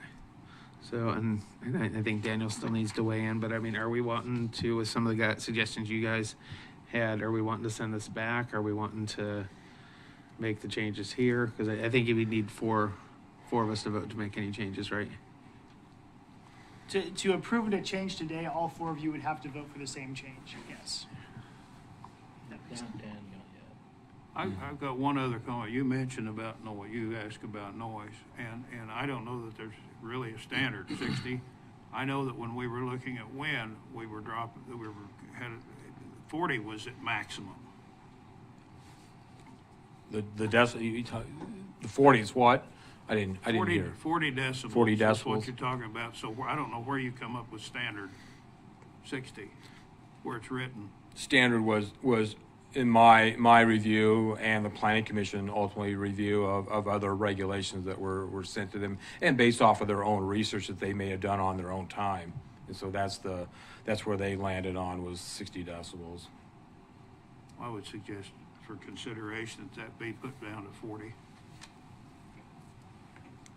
Yeah, I think I'm okay with that, because 60 decibels, according to a random internet search I did, and I might be wrong here, but was comparable to a refrigerator running. And so I'm thinking if your kids are playing out in the yard and you got that constant hum, that might be a little bit annoying. Whereas the 40 decibels would be what? Isn't every 10 decibels it doubles, so that'd be a quarter of the noise. The decibel system is complicated.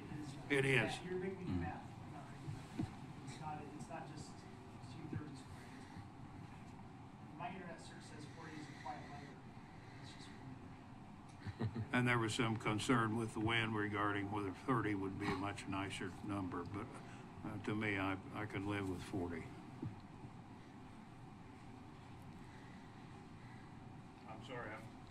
I'm sorry, I forgot to mention that. I missed that in my notes, That's okay? all right. But I do really appreciate the time that was taken by the Planning and Zoning Committee. They reviewed it really well. Yeah, I believe they did a lot of research on their own time to come up with hopefully an acceptable product for this board to review. Commissioner Friesen, are you wanting to weigh in on this?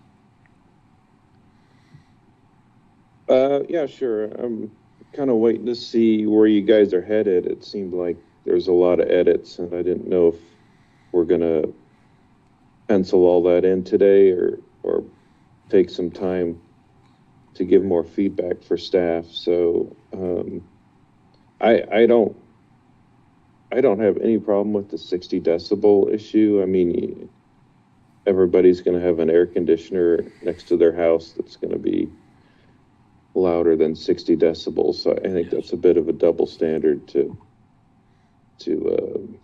require such limited noise. If it truly is a refrigerator running, that's a pretty quiet operation generally in these areas. I did note, since we're kind of picking apart all of this stuff, the note of no impervious surfaces. I mean, to me, rock and gravel does allow,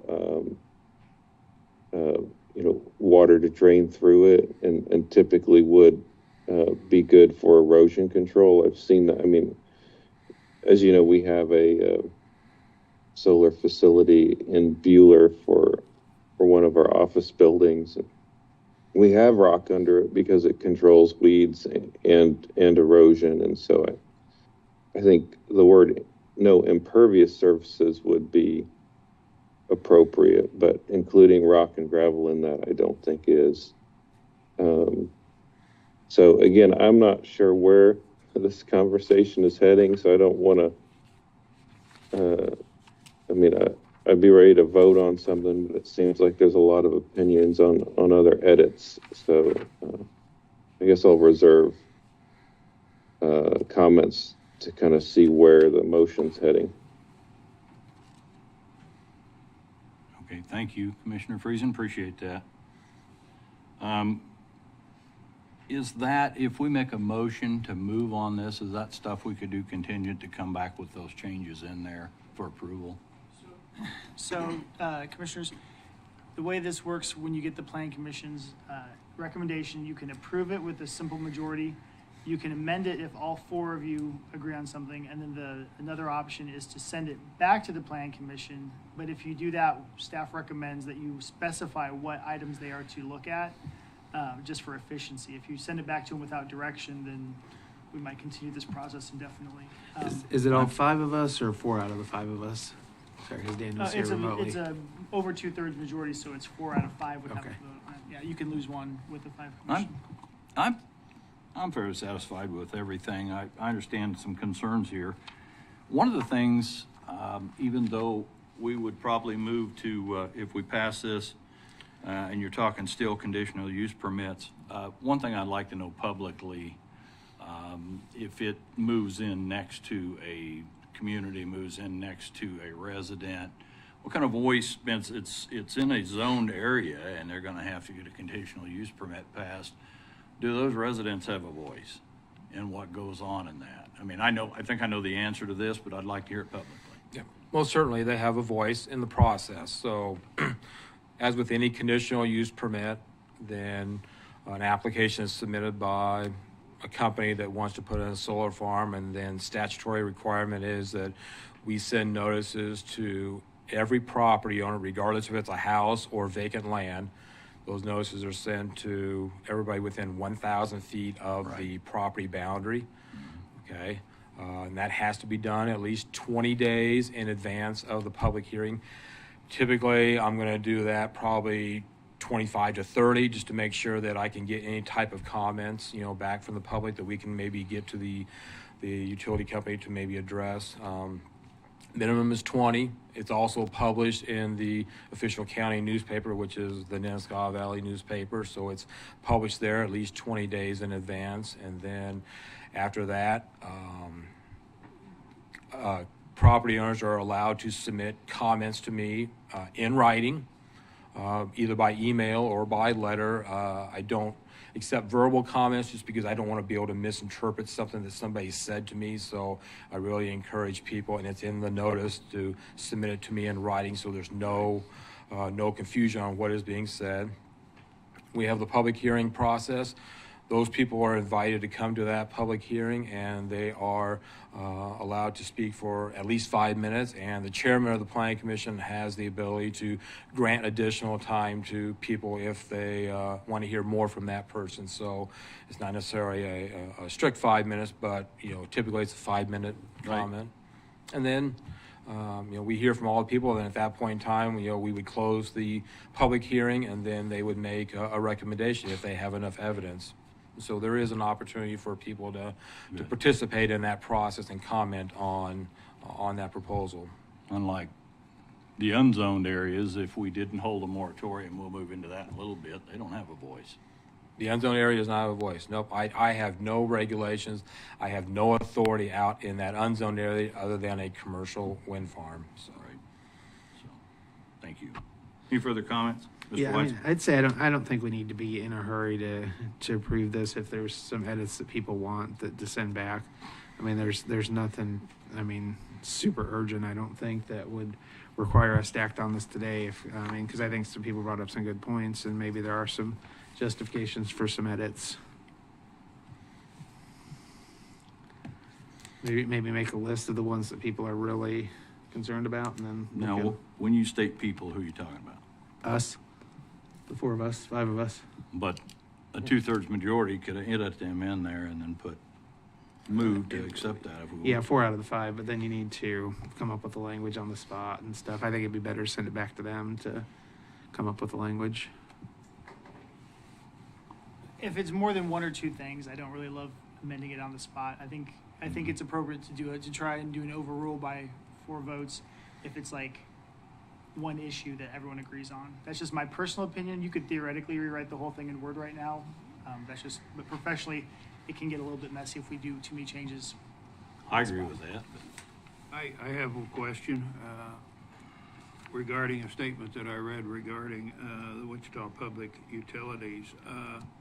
Are there, and I didn't review this the 3rd time, but is there something in there that really specifies the plan should address the potential for industrial pollutants that may be generated during the life of the project? Is there anything in the regulations that cover that? Industrial pollutants, I would say no to that. We do require a stormwater management plan, erosion control plan to prevent any type of soil erosion, from potentially occurring from that development. So the Planning Commission implemented that, but industrial pollutants, no. I think that letter was probably written at the time that we were considering large-scale commercial solar farms. But to answer your question, Commissioner, no. Whether it's large scale or small scale, I don't know that it makes, to me, a lot of difference to my neighbor if something like that happened. And I wondered if something would that be a consideration to put in the regulations? That and the noise going down to 40 is the only changes I can see I would really consider making. And Commissioner Bogner had a good point about the building. Even include language like building suitable to contain whatever, or whatever, even something general, and then as the the conditional use permit, then they would have to meet a general requirement. Any other things anybody thought Well, might it's go really back? just noise. That's what I caught out of it. Noise building and then the pollution part of it.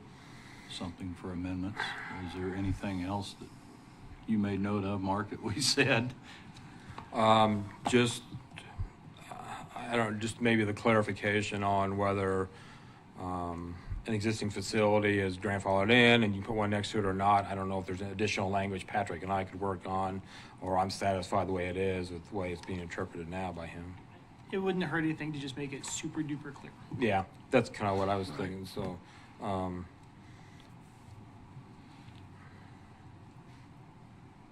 Any further comments?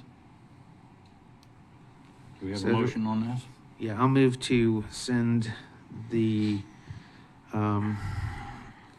text back to the Planning Commission to look at the changes that the four changes that we have suggested here today. Do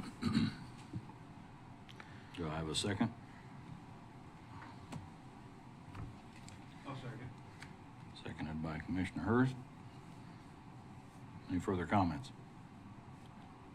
Any clarification? I think Yes. it'd be appropriate to list the 4 changes. Daniel, go ahead. Oh, sorry. I think it'd be appropriate to list the 4 changes. The 4 changes were in that amendment? Yeah, the decibel requirement down to 40, the specification on what the building would be, and what were the other two? Pollution and grandfather. As stated.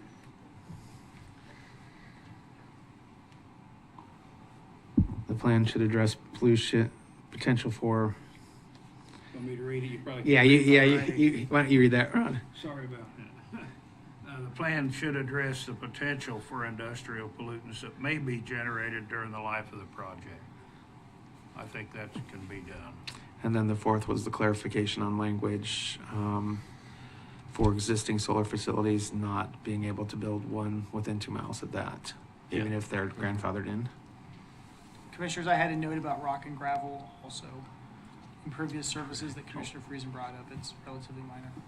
I think that comes with a building, don't you?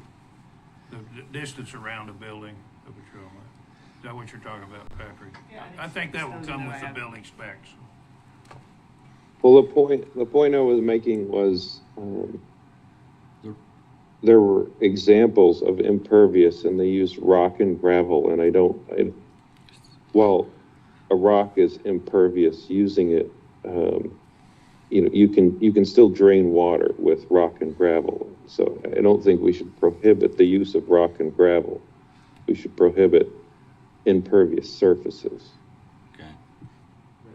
Are you On talking about, 10 Commissioner Friesen, or are you talking about runoff from the panels themselves eroding? Well, I'm just saying, I agree with the idea that the surface underneath should be not impervious, but using rock and gravel underneath it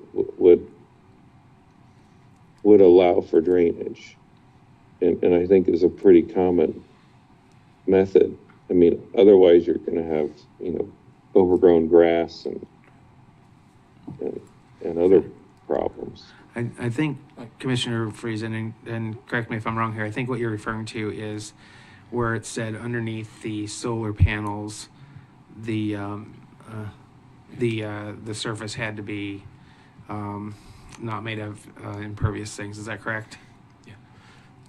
Commissioner Friesen, I think that statement in there was to address a previous request by Commissioner Hurst regarding the ability to do agricultural operations underneath the panels, such as grazing of sheep, goats, whatever. And so that's why I believe we prohibited the use of rock and gravel and other permanent surfaces underneath the panels, to leave it as some type of grass. Well, yeah, that should be an option. I don't think we need to require that. I mean, having a solar panel system that's smaller, like we do, I do not want to have goats under there or whatever. I want something that prevents weeds and unsightly, overgrowth. And so you need it to drain, but I think there's also a very good reason for this size, especially if it's small commercial, that, if they don't want, a goat farm there or whatever, they should have the option to rock it or whatever they want, so they can maintain the property. Mark, could they do that anyway with their permit if they wanted to rock that? It's prohibited from what I understand. It is. Right now, no, Commissioner Parks, no. But I mean, They would 10 not be able to. in Well, I decommissioning thought it there, so. 10 acres of rock is going to be a lot to remove. Yeah.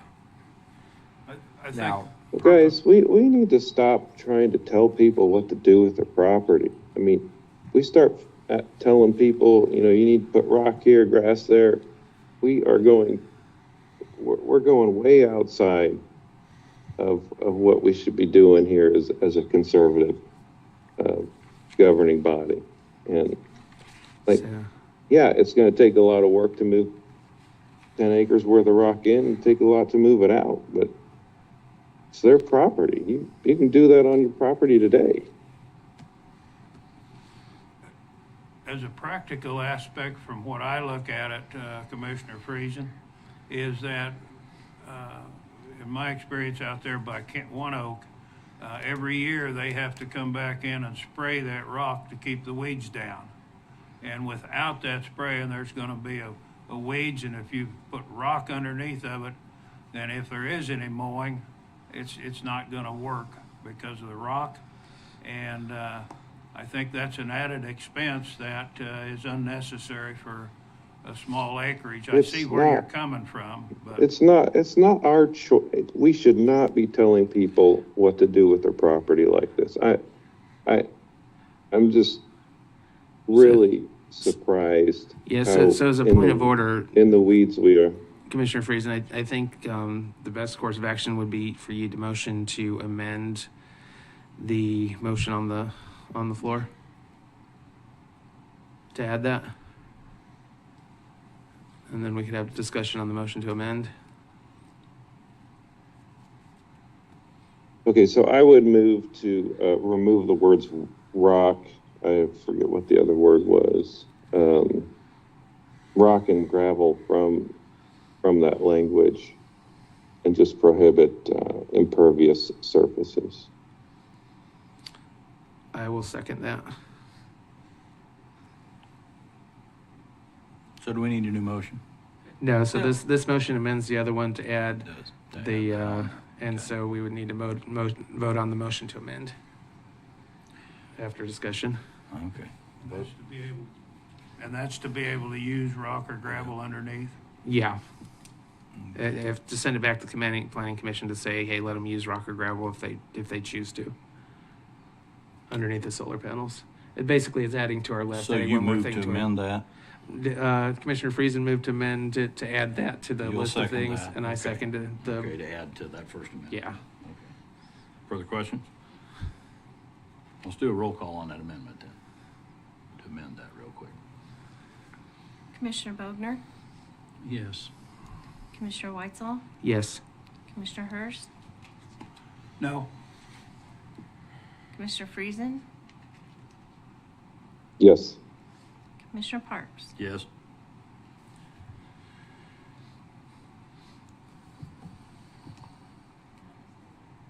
So, the motion at hand. To amend with those 5 things that were on there, correctly? Or no, 4 I- things, the pollution, noise, building, and the grandfathering issue, correct? And the gravel, we just added the gravel. Yeah, we added the gravel, I think. So that'd be 5 things to was send it 5, back to yes. them for as the motion on the floor. What you're saying is the owner, or the leaser, or the person putting the solar panels on has that option. Right, they don't have to do it, but it gives them an option. You know, especially if it is just a small area, then, And we had a motion by you, and did we have a second, did we? yeah, Commissioner Hurst second, yes. Commissioner Hurst did, okay. Are we good with that? Any further comments? I've got 1 or 2 comments. I still don't. I don't understand the decibel thing at all. I mean, just Googling it, 40 decibels is the difference between 40 and 60. I guess go back to my example. If we're allowing people to have outdoor air conditioner units, which I assume are much greater than 60 decibels, and from what I read here, 60 decibels is a refrigerator, and it's measured from the outside of the building. I don't know how you can operate a building, any building, at 60 Commissioner Hurst, decibels. Commissioner Friesen, just a second. Commissioner Hurst couldn't hear what you were saying. If I'm correct, you're talking about you have an issue with the 40 to 60 decibels. You don't think it's a big deal at 60 decibels because of the other noises that could be in the area? You don't see that we need to change it? Yeah. Well, we're sorry. measuring that from the non-participating property owners outside their door, basically. And generally, these batteries, if I understand, or these facilities are a constant hum, pretty much. What is, Mark, if you don't mind me interjecting here, what is the normal decibel range for one of these facilities? Have you found out? And is that a reason we put 60 on it because that's attainable? Is 40 attainable if we went in that direction?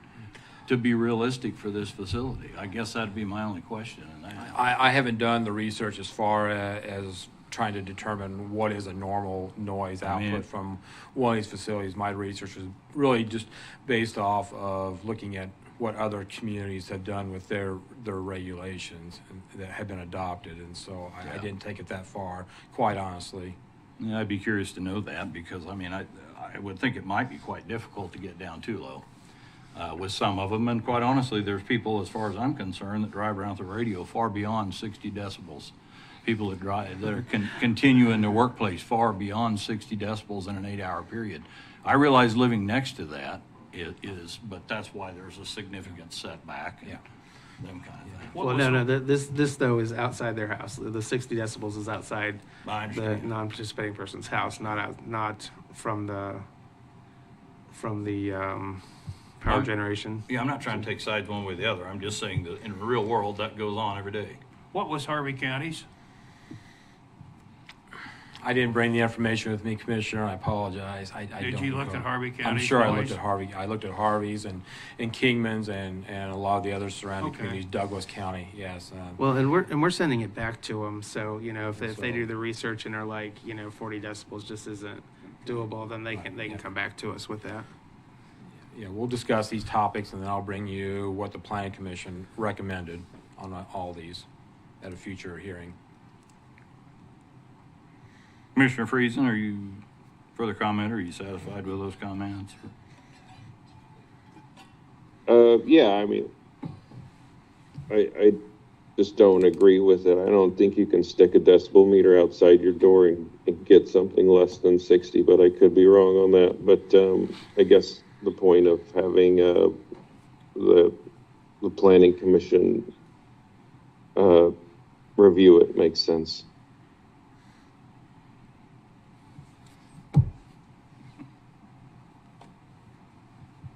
So are we good? Do we need to? We need to vote on my motion. Just vote on it. We've got a motion. Any further comments before we take a vote on it? Roll call. Commissioner Bogner, Yes. Commissioner Friesen, Yes. Commissioner Weitzel, Yes. Commissioner Hurst, Yes. Commissioner Parks. Yeah. Yes, that wasn't a great answer. Thank you, Thank Mike. you. I really appreciate what you do. Appreciate it. Thank you, Mark. Appreciate your hard work. I do. This next topic on there being 7F, I believe it is, continuing the temporary solar moratorium. I assume that's going to stay in place. However, I have some comments on that. I made comments in the previous 7E to you, Mr. Mark, about the Planning Commission and taking conditional use permits. I'd like to propose something in opening this up today. May or may not be popular, but it's something I think as a county we were eventually going to run up against and have to address, whether we like it or not. We continue to have compounding issues where they come in about solar, wind, these different things. Currently still held a moratorium on wind out in unzoned areas. And this is going to be a confusing thing, but Reno County is unique, as I understand it, in the fact that we have a part of it that's zoned, part of it isn't. Most counties are totally zoned. I heard maybe of one county that doesn't have any zoning. I would assume they're not very big. Pardon? There are others that are not zoned. That are not zoned. Yeah. And so we're kind of in a limited area here, but it becomes increasingly difficult. I know you can't please everybody, but I think that's why I alluded to the comments I wanted to know in the unzoned area. You have no jurisdiction and planning, no jurisdiction and permitting or anything else. They can do what they want. They could build a junkyard next to your house and there's nothing you can do to enforce that. They could build a solar or wind if it was permitted conditional use right next to your house and you can't do anything about it. So I think before we do a whole lot of moratorium, and it's just my opinion, it's up to this board, but I think we ought to move in an area to explore zoning the rest of the county. I know that's probably not popular for those that want to build things in the county and do stuff, but I did get some information that agriculture is not affected in that unless it's, I believe, and Don, you may correct me on this if you need to, 40 acres or less begins to be developed, then becomes zoned. And I think at that point that's reasonable. Some of the reasons to do this is obviously to give some protections to those that don't have any zoning in case this falls at their back door or they have some other issues. I think, Mark, that's why I ask you whether they have a voice in that, because that becomes particularly significant to those that are not zoned as to whether this would be something they want. And I know to do this, we'd have to have a public hearing and get input, and I wouldn't want to not do it without public input. But once these regulations are done, they would broadcast within all of the county at that point. Am I correct? If we zoned the county. I know people don't like that because they don't want to have a permit to build something. I personally don't either. I think it's an erosion of freedoms to do that, but there's a couple of good reasons to do it back and forth. But I think we owe it to ourselves to hear from the public to find out whether or not they're open to this idea of zoning the unzoned areas. And I don't think, you can, maybe you may need to speak to this. This is not going to be an area where if we moved in the future to zone that we're going to go out and control everybody, because we don't have neither does anybody have the manpower to do that. But I'm just throwing this out before this board to see what you think of that before we work on some wording for moratoriums, because I think in the regulations we got set now, it prohibits commercial solar except for small scale. That would lift the moratorium off the county and give some protected rights to the citizens that we can't offer them through this. Is there some legal, and the reason I throw this, is there some legal reasons to do this where if they could continue to, I'm just asking, get permitting outside of the zoned areas where that could become a contentious issue for the county if we didn't move in this direction in the future?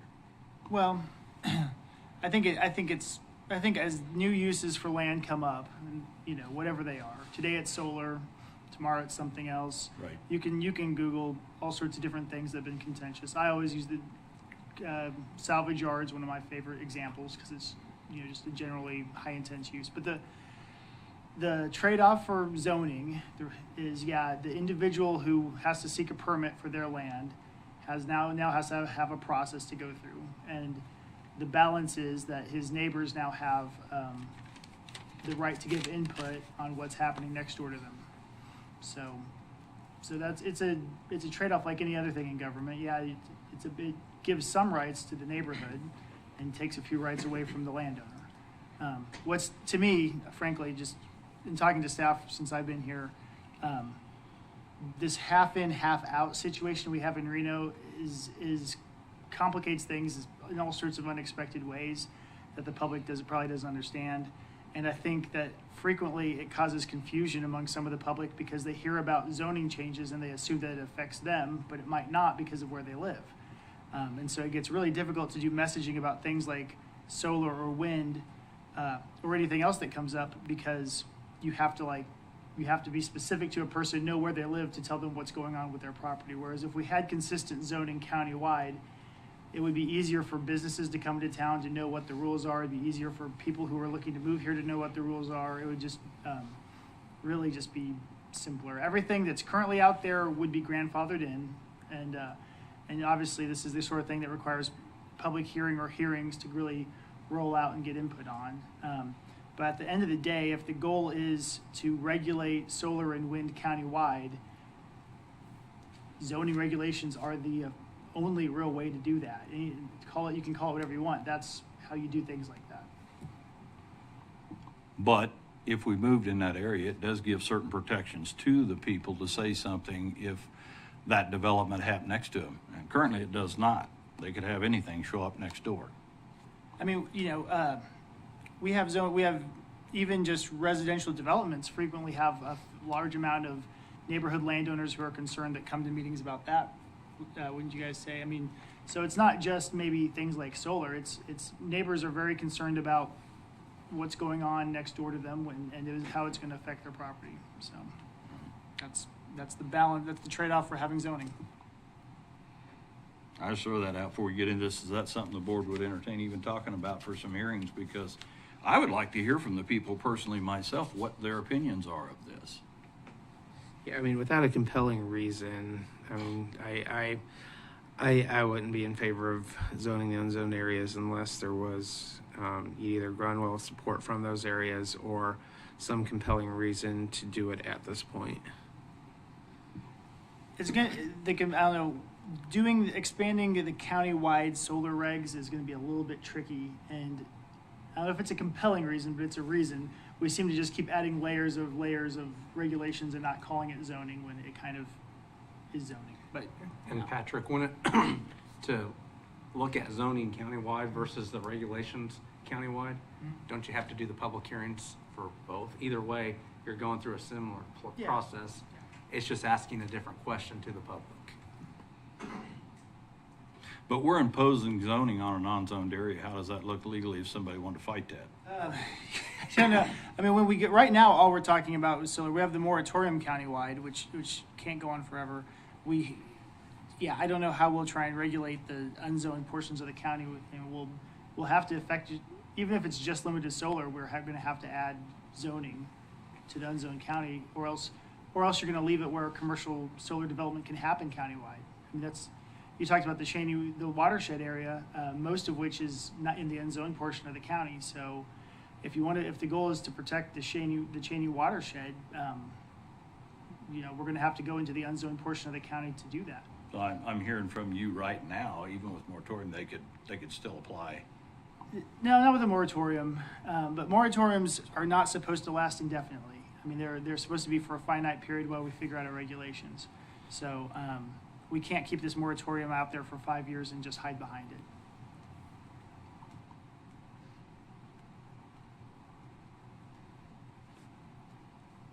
So the actual resolution was continued to the temporary solar moratorium, but we're not up on that right now anyway, are we? No, so That would have been contingent on passing the. yeah, 7D and 7F are not necessary because of your action on 7D. The existing moratorium is in effect until it's no longer needed. So July 1st, and we can extend it to July 1st if we're still working on that. So no action required on those two.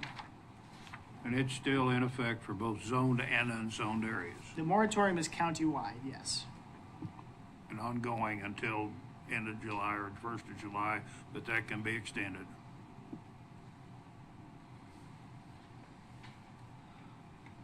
Any other comments or questions? I'd like to hear from the board on what I presented, whether there's any interest or not. Well, I could tell you from my district, probably a pretty hard sell, but the only way to find out is if this commission wants to look at that, then I would go along with them looking at that as long as there was at least 3 meetings in my district, because my district is so large. And I would present it as Pretty Prairie, somewhere around the Fairfield school area and in the Pleasant View area. Well, I mean, I'd like to entertain it for this reason, is because it gives the people a voice that currently don't have a voice in some of these issues, and if they don't want it, then that's direction for this board to stay out of their business. If they want it, either way, it absolves us from it, because if we don't pass something and eventually becomes an issue for them, and they wanted it, the majority, they didn't have their voice. So if we don't do a hearing, they don't get their voice in these matters. That's the reason I do it. I don't say that I disagree with you, Ron, at all, that could be an unpopular thing, and I know that it is. But I think we owe it to ourselves to hear from it for direction for this board. If they do want it, then that's a majority that spoke at these meetings, and so it very well could fail. I'm not pushing one way or the other. I just want to hear from the people. That's who we serve.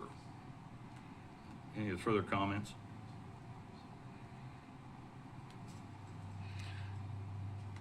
Well, traditionally, I was against it, but I changed my mind.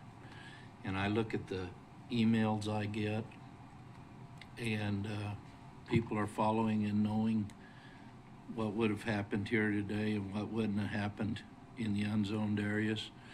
And I get my share of emails that say, what are you doing for me? How are you protecting me? So it might people's minds change depending on what's going on, and it might not hurt to pursue this a little bit, at least figure out what the people want or what they would tolerate. And so might not be a bad idea to pursue checking it out at least, because it would make matters a whole lot simpler if it were all one way or the other. The effect on agriculture is minimum because the state has regulations out there already for confined feeding operations, whether they're a dairy, no matter what species they are. They have regulations already out there that have to be complied with distance from housing, residential. And so those are already in place out there already. And to find out what people really want, I don't think it's a bad idea, quite frankly, because we've looked at things. That subject has come up year after year after year after year, and but I would say that from my standpoint that I want at least 3 meetings, and I want the commissioners to be able to attend all 3 of those meetings to hear what people have to say. And it needs to be publicized ahead of time. I don't know whether you call it in my mind, it's maybe not necessarily a public, council will have to work this out, but whether it's considered a public hearing or whether it's just considered a public informational gathering services for our ability to make up our minds, and to also as a public educational process so that they can understand what zoning is and isn't. That make sense? Yeah, I think there would we would call probably these, if you went down this path, something like a town hall or an open house about it. The actual public hearing, if you get, then after you did those, the official public hearing for the record might be at our usual location. I'm just spitballing here. And John can bring cotton candy. Yeah, I'll say my entire district is zoned. So for those in the unzoned portion, these are the guys that that represent you. Commissioner Friesen, you want to weigh in on this? Yeah, I'm a no on new regulations in rural parts of the county. I don't think they're necessary, and I think they just we will have counter arguments related to restricting people's rights, and I think you're going to find a very unreceptive response to zoning in the county, but I could be wrong. Certainly support a conversation, but at this point, I'm a no. Yeah. Appreciate that. I know, Don, you come forward. Yeah. Go ahead. Don Britton, Director of Public Works. I just have to mention something. Even for the public, when you have these meetings to make a decision out there whether they want to be zoned or not, we've clouded that up somewhat by already creating a zoning district for wind in the unzoned part of the county. So when you have these meetings, if that's the mindset of the people's, why would we be zoned whenever a subject comes up that we don't want? Maybe we can get a regulation on that within the unzoned part of the county. And so they're protected that way, which I don't agree that we probably should have done that.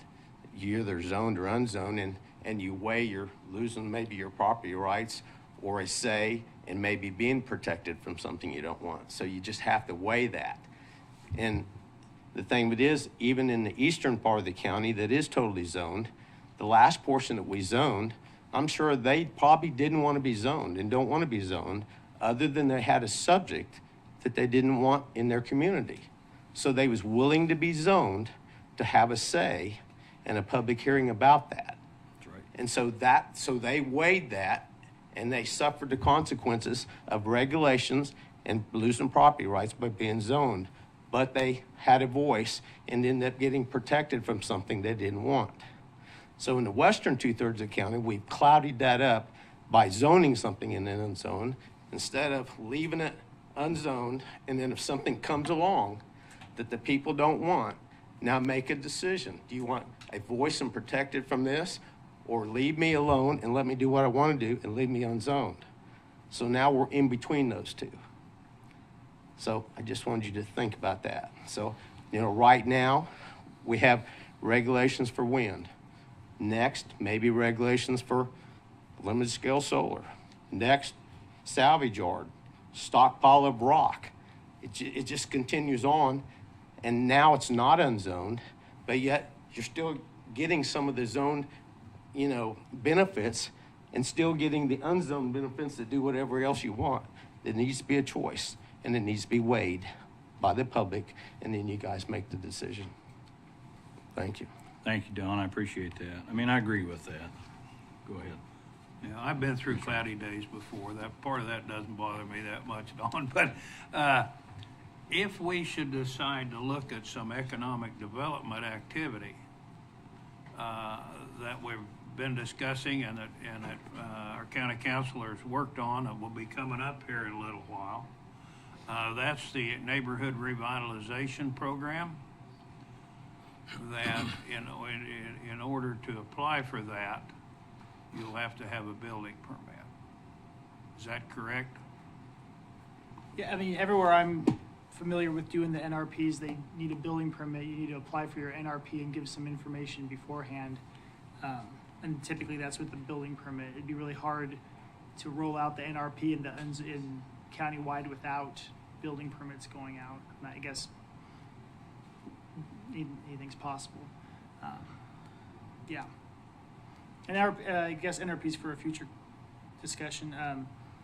The last meeting we had, we got in some interesting conversation about how difficult it is to get utility access in the rural areas of Reno County. This is like a preview for a future discussion, I guess. But when you talk about blight, one of the things you look at is how hard is it to build and develop infrastructure out there. And so I think our lack of infrastructure in the rural parts of the county is actually an argument in favor of qualifying for an NRP. That's kind of a lot of information to just drop in the middle of this day, but we will talk about that some other time.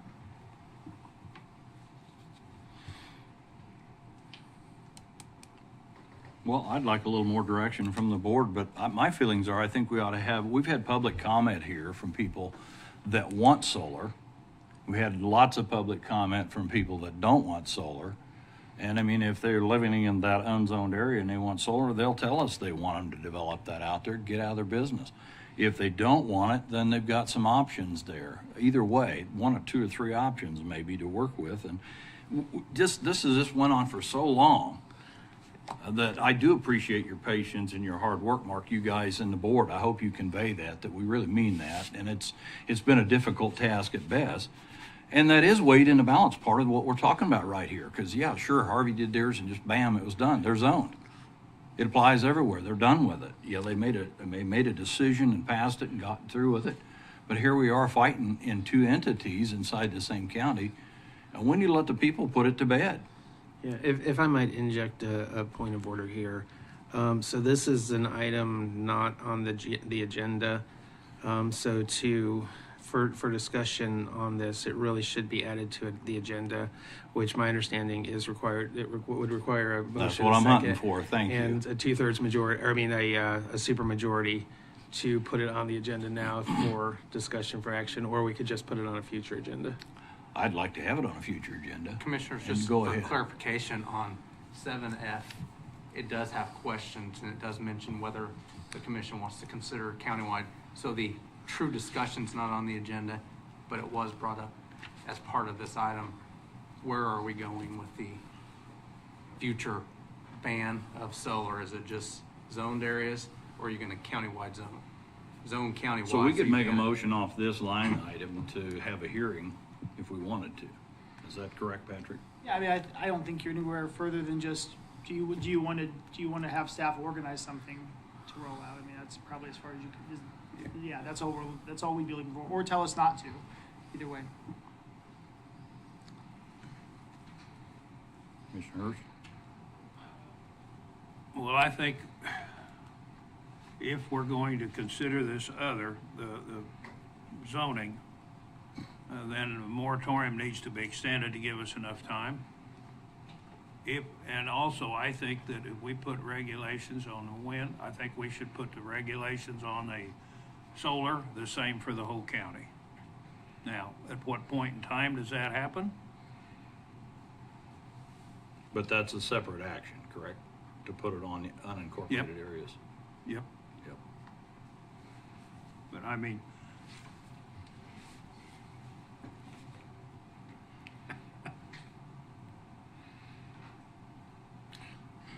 I'm not saying we do it right now. Right. But I'm saying that I think the whole county should be handled the same way.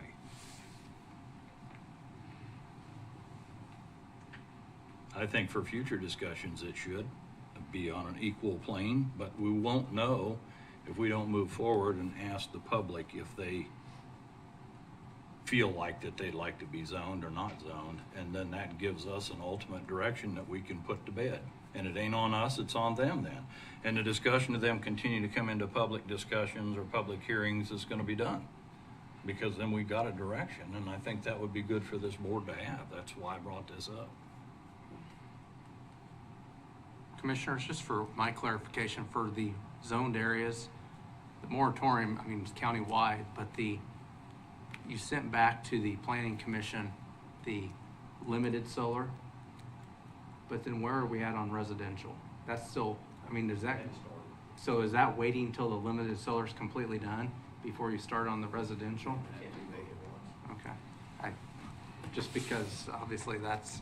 Why does that have to be done if we can agree on something and give them an idea to move forward? The setbacks, I think you had mentioned to me. Yeah, to me, the only thing we need to worry about is setbacks. But Yeah, I say let It them might do the come up work. then. If they need to wait to do residential, then We really haven't gone through the whole residential process, you know, as far as what do we want to regulate, if anything, on a residential ground mount. And so that was something that was proposed to be on the agenda for next week here. But we may pull that off and work on the questions that you have, you know, on limited scale. But yeah, we don't know what the issues are right now. We don't know what we want to regulate, if anything, right now on the residential. Well, I mean, if we get this other done and everybody's happy, that's a pretty much a single issue you could modify, and a pretty easy fix to just write that in? Yeah, well, yeah, it was included in the original commercial scale regulations, just kind of as an add-on, because it's kind of something that, well, do we want to regulate that or not? So for simplicity purpose, we put it at the back end of the commercial. But when the governing body all of a sudden said, don't work on commercial anymore, now we took the opportunity to really pull the residential off and put it where it belongs, which is in the accessory use section of our zoning regulations. And so that's where it's going to go. But because we did that, that's going to generate a new public hearing on that specific topic. Okay. All right, appreciate it. Well, would anybody like to entertain a motion?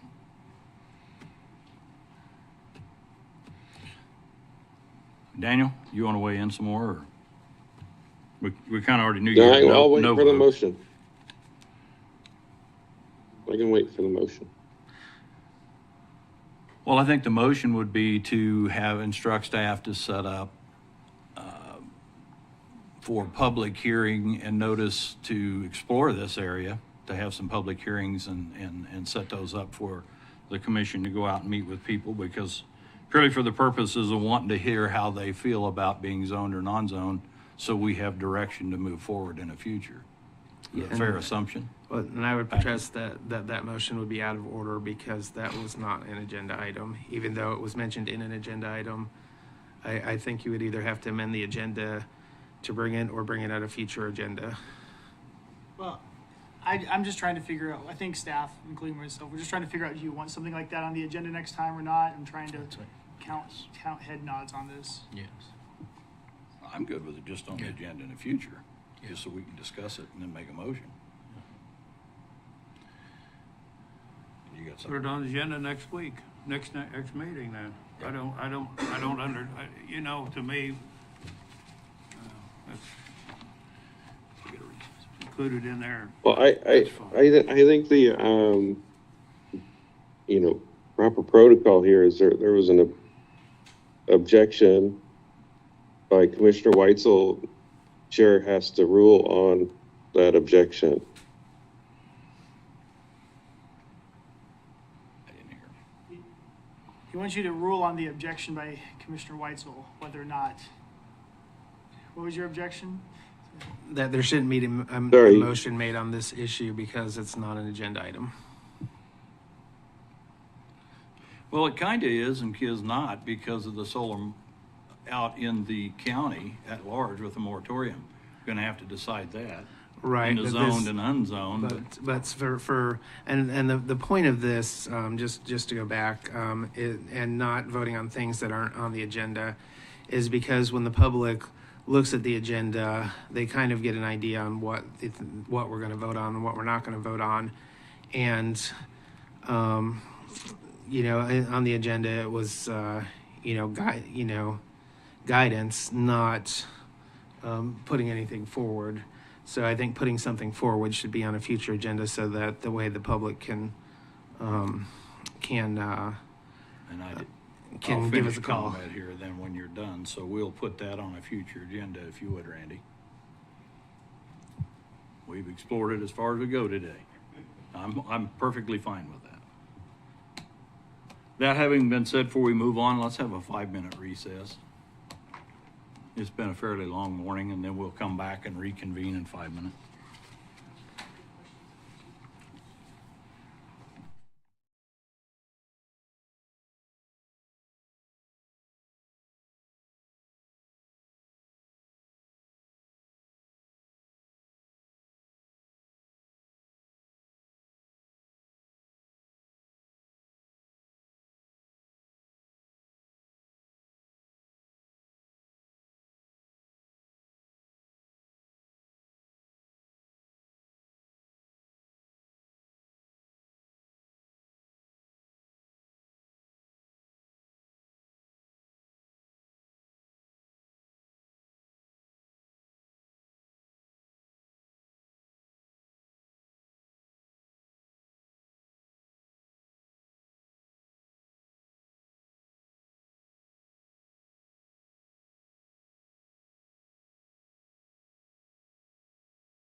All right, well, we're going to reconvene this meeting. I think we're probably a little past the 5 minutes and move into number 8, County Administrator Monthly Reports.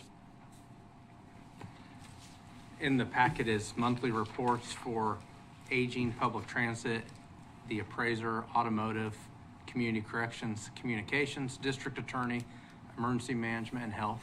Want to see if there's any questions on those. Okay. The other thing I have on here is during the meeting, I got a text from the sheriff that the grant that he applied for with Senator Moran's office, we did receive the grant. So I think it's around $400,000. I don't have the exact details in front of me, but the sheriff did let me know that we are receiving that money. So we had some items in the sheriff's budget this year to pay for some of the same things because we didn't know if we would get the grant. So now those can be used for the shooting range or something else. Fantastic. And I'll get with Sandra and we'll put out a release once we get the whatever statement from the federal government on this. And that's all I had. Thank you, Randy. Commission reports. Commissioner Friesen, we'll go with you first. Oh, thanks. How's my audio? They said they fixed it. Sorry if it was quiet. Is it better now? Yeah. Okay.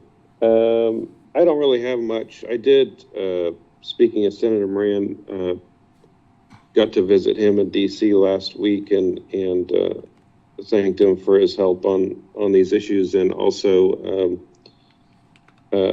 sent him a letter asking for some support for a bridge near Bueller that I talked to Don Britton about. He said it's not in the budget for a long time. As you know, the city of Bueller kind of floods out every 5 years or so. Both of our primary routes get blocked, and it sends a lot of school traffic to a dangerous intersection north of Bueller on K61. So asked for his help. Apparently there's a special appropriations program that we can get bridge funding for, so I asked for some help on that. So we'll see. But Senator Moran says hello to all of you. I think that's all I had. Thank you. All right, thank you. Commissioner Bogner? Well, about the only thing I wanted to comment on is with the fence viewing deal. Some of us on that fence viewing group took the time to, the Conservation District had a seminar with the primary Mr. McGowan, if I'm pronouncing it right, law professor and expert on fencing. They had him speak, and he was very generous with his time, and after the allotted time, we were able to ask specific questions. It's one of the, sounds like it'd be a dry meeting, but it was very informational, and we learned a whole lot. It was well worth the time. The thing I took away from it, as many questions as there were after his speech on fencing views, I think we can probably look forward to more fence viewings. but at the same token, the one we had was canceled because he answered the questions right there. Commissioner Bogner, if I may, my office took some of his material, and we plan on, when we get fence viewing questions or people who think they might need one, we're, as at least a preliminary effort, send those to people in the public who have questions about their fence, and maybe that will eliminate some of the potential fence viewings before they happen if they see kind of what the rules are. Well, thank you. That's a very good idea. Commissioner Weissman? Yeah, I don't have anything this week. It's been a pretty dry couple of weeks for me.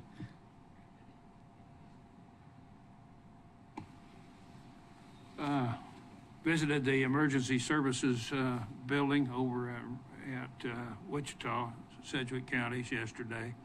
And I hope that maybe if you all get an opportunity to take a couple of hours to go over there and visit that with Adam or Adam and the sheriff, and to see and be able to compare that between El Dorado and Sedgwick County as to how maybe it could relate to how we wanted to look at future spaces for emergency services in the sheriff's department.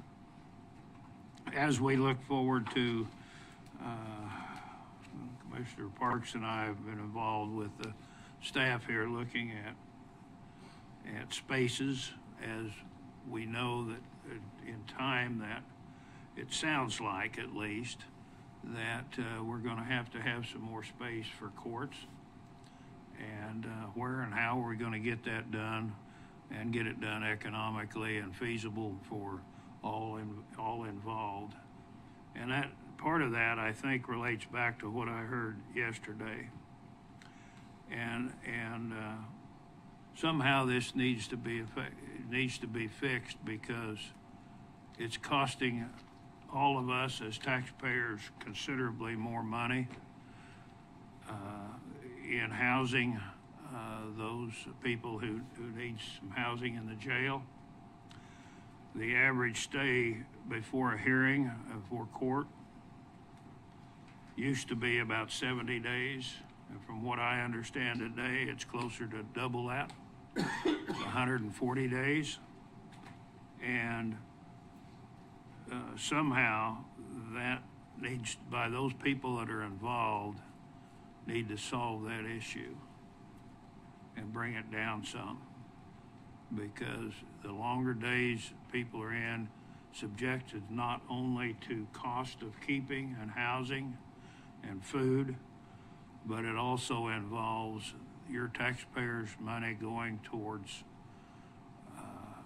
not only family expenses for those people, but also for any health-related situations that might occur, which can be tremendous dollars against the taxpayer. That's all I have. Thank you. I don't have a lot. I'd just like to make public comment that I think as the Board of Commissioners, we have to be particularly careful about how we conduct our meetings. And whether it's right or wrong for me to say this, and I think as the chair it is totally appropriate to say that I think we had an episode at our meeting last time that we don't want to replicate. We were extremely close in state violations, if not in violation of that.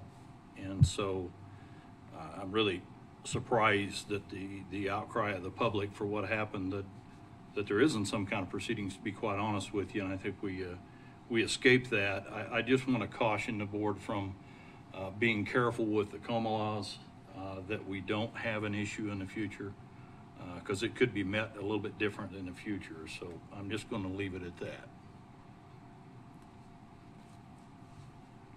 And with that, I don't have any more comments.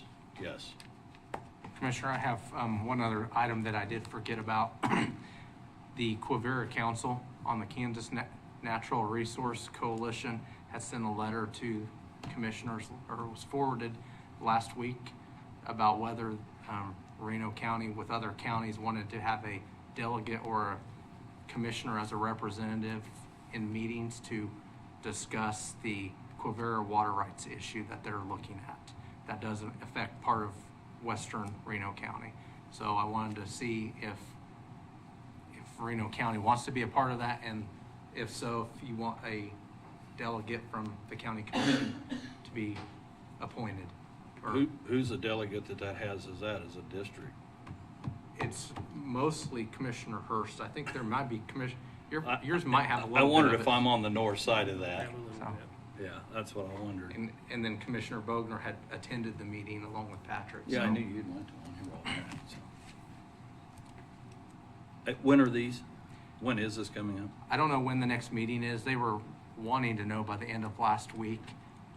Reno County didn't have a meeting, so. I read it for somewhere. I think they're going to do some Zoom meetings, and based on what I heard at the other meeting we attended, I believe this group is going to propose some, I can't remember what they call them, some coordination policy language that they think counties might want to consider adopting. So whoever the liaison is will kind of be part of listening to that. This would be into next month, probably. Yeah, I think in the next month, they're gonna have some Zoom meetings about it, kind of feed some templates, and then you guys, as a commission, can decide if you want to move forward or I mean, I'd probably be okay with doing that. This month is just blind for me. I can't get anything done, at least until toward the end of the month, so. But I'd be open to doing that if the board wants me to do that. I think it'd be a good Okay. idea. Okay. I'll get with you on that. Thank you. Do you have anything else, Randy? Well, with that, I think we'll make a motion here to move from the meeting to an executive session. I move the board to enter into executive session until, it was 15 minutes, say, you want a full 15?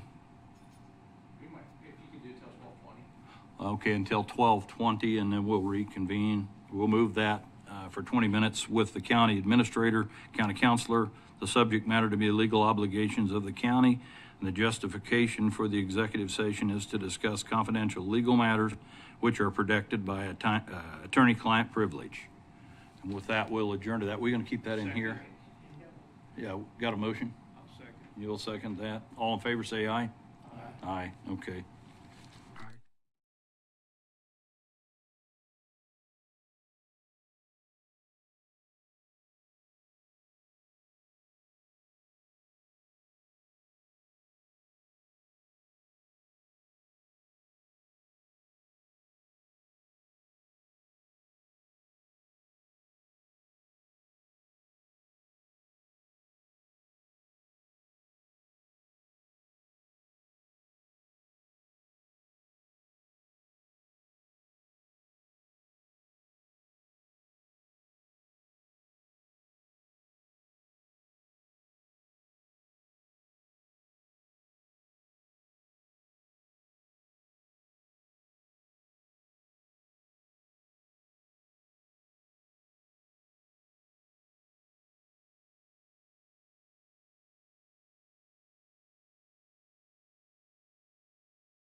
All right, we're back. We just ended the executive session, and for purposes of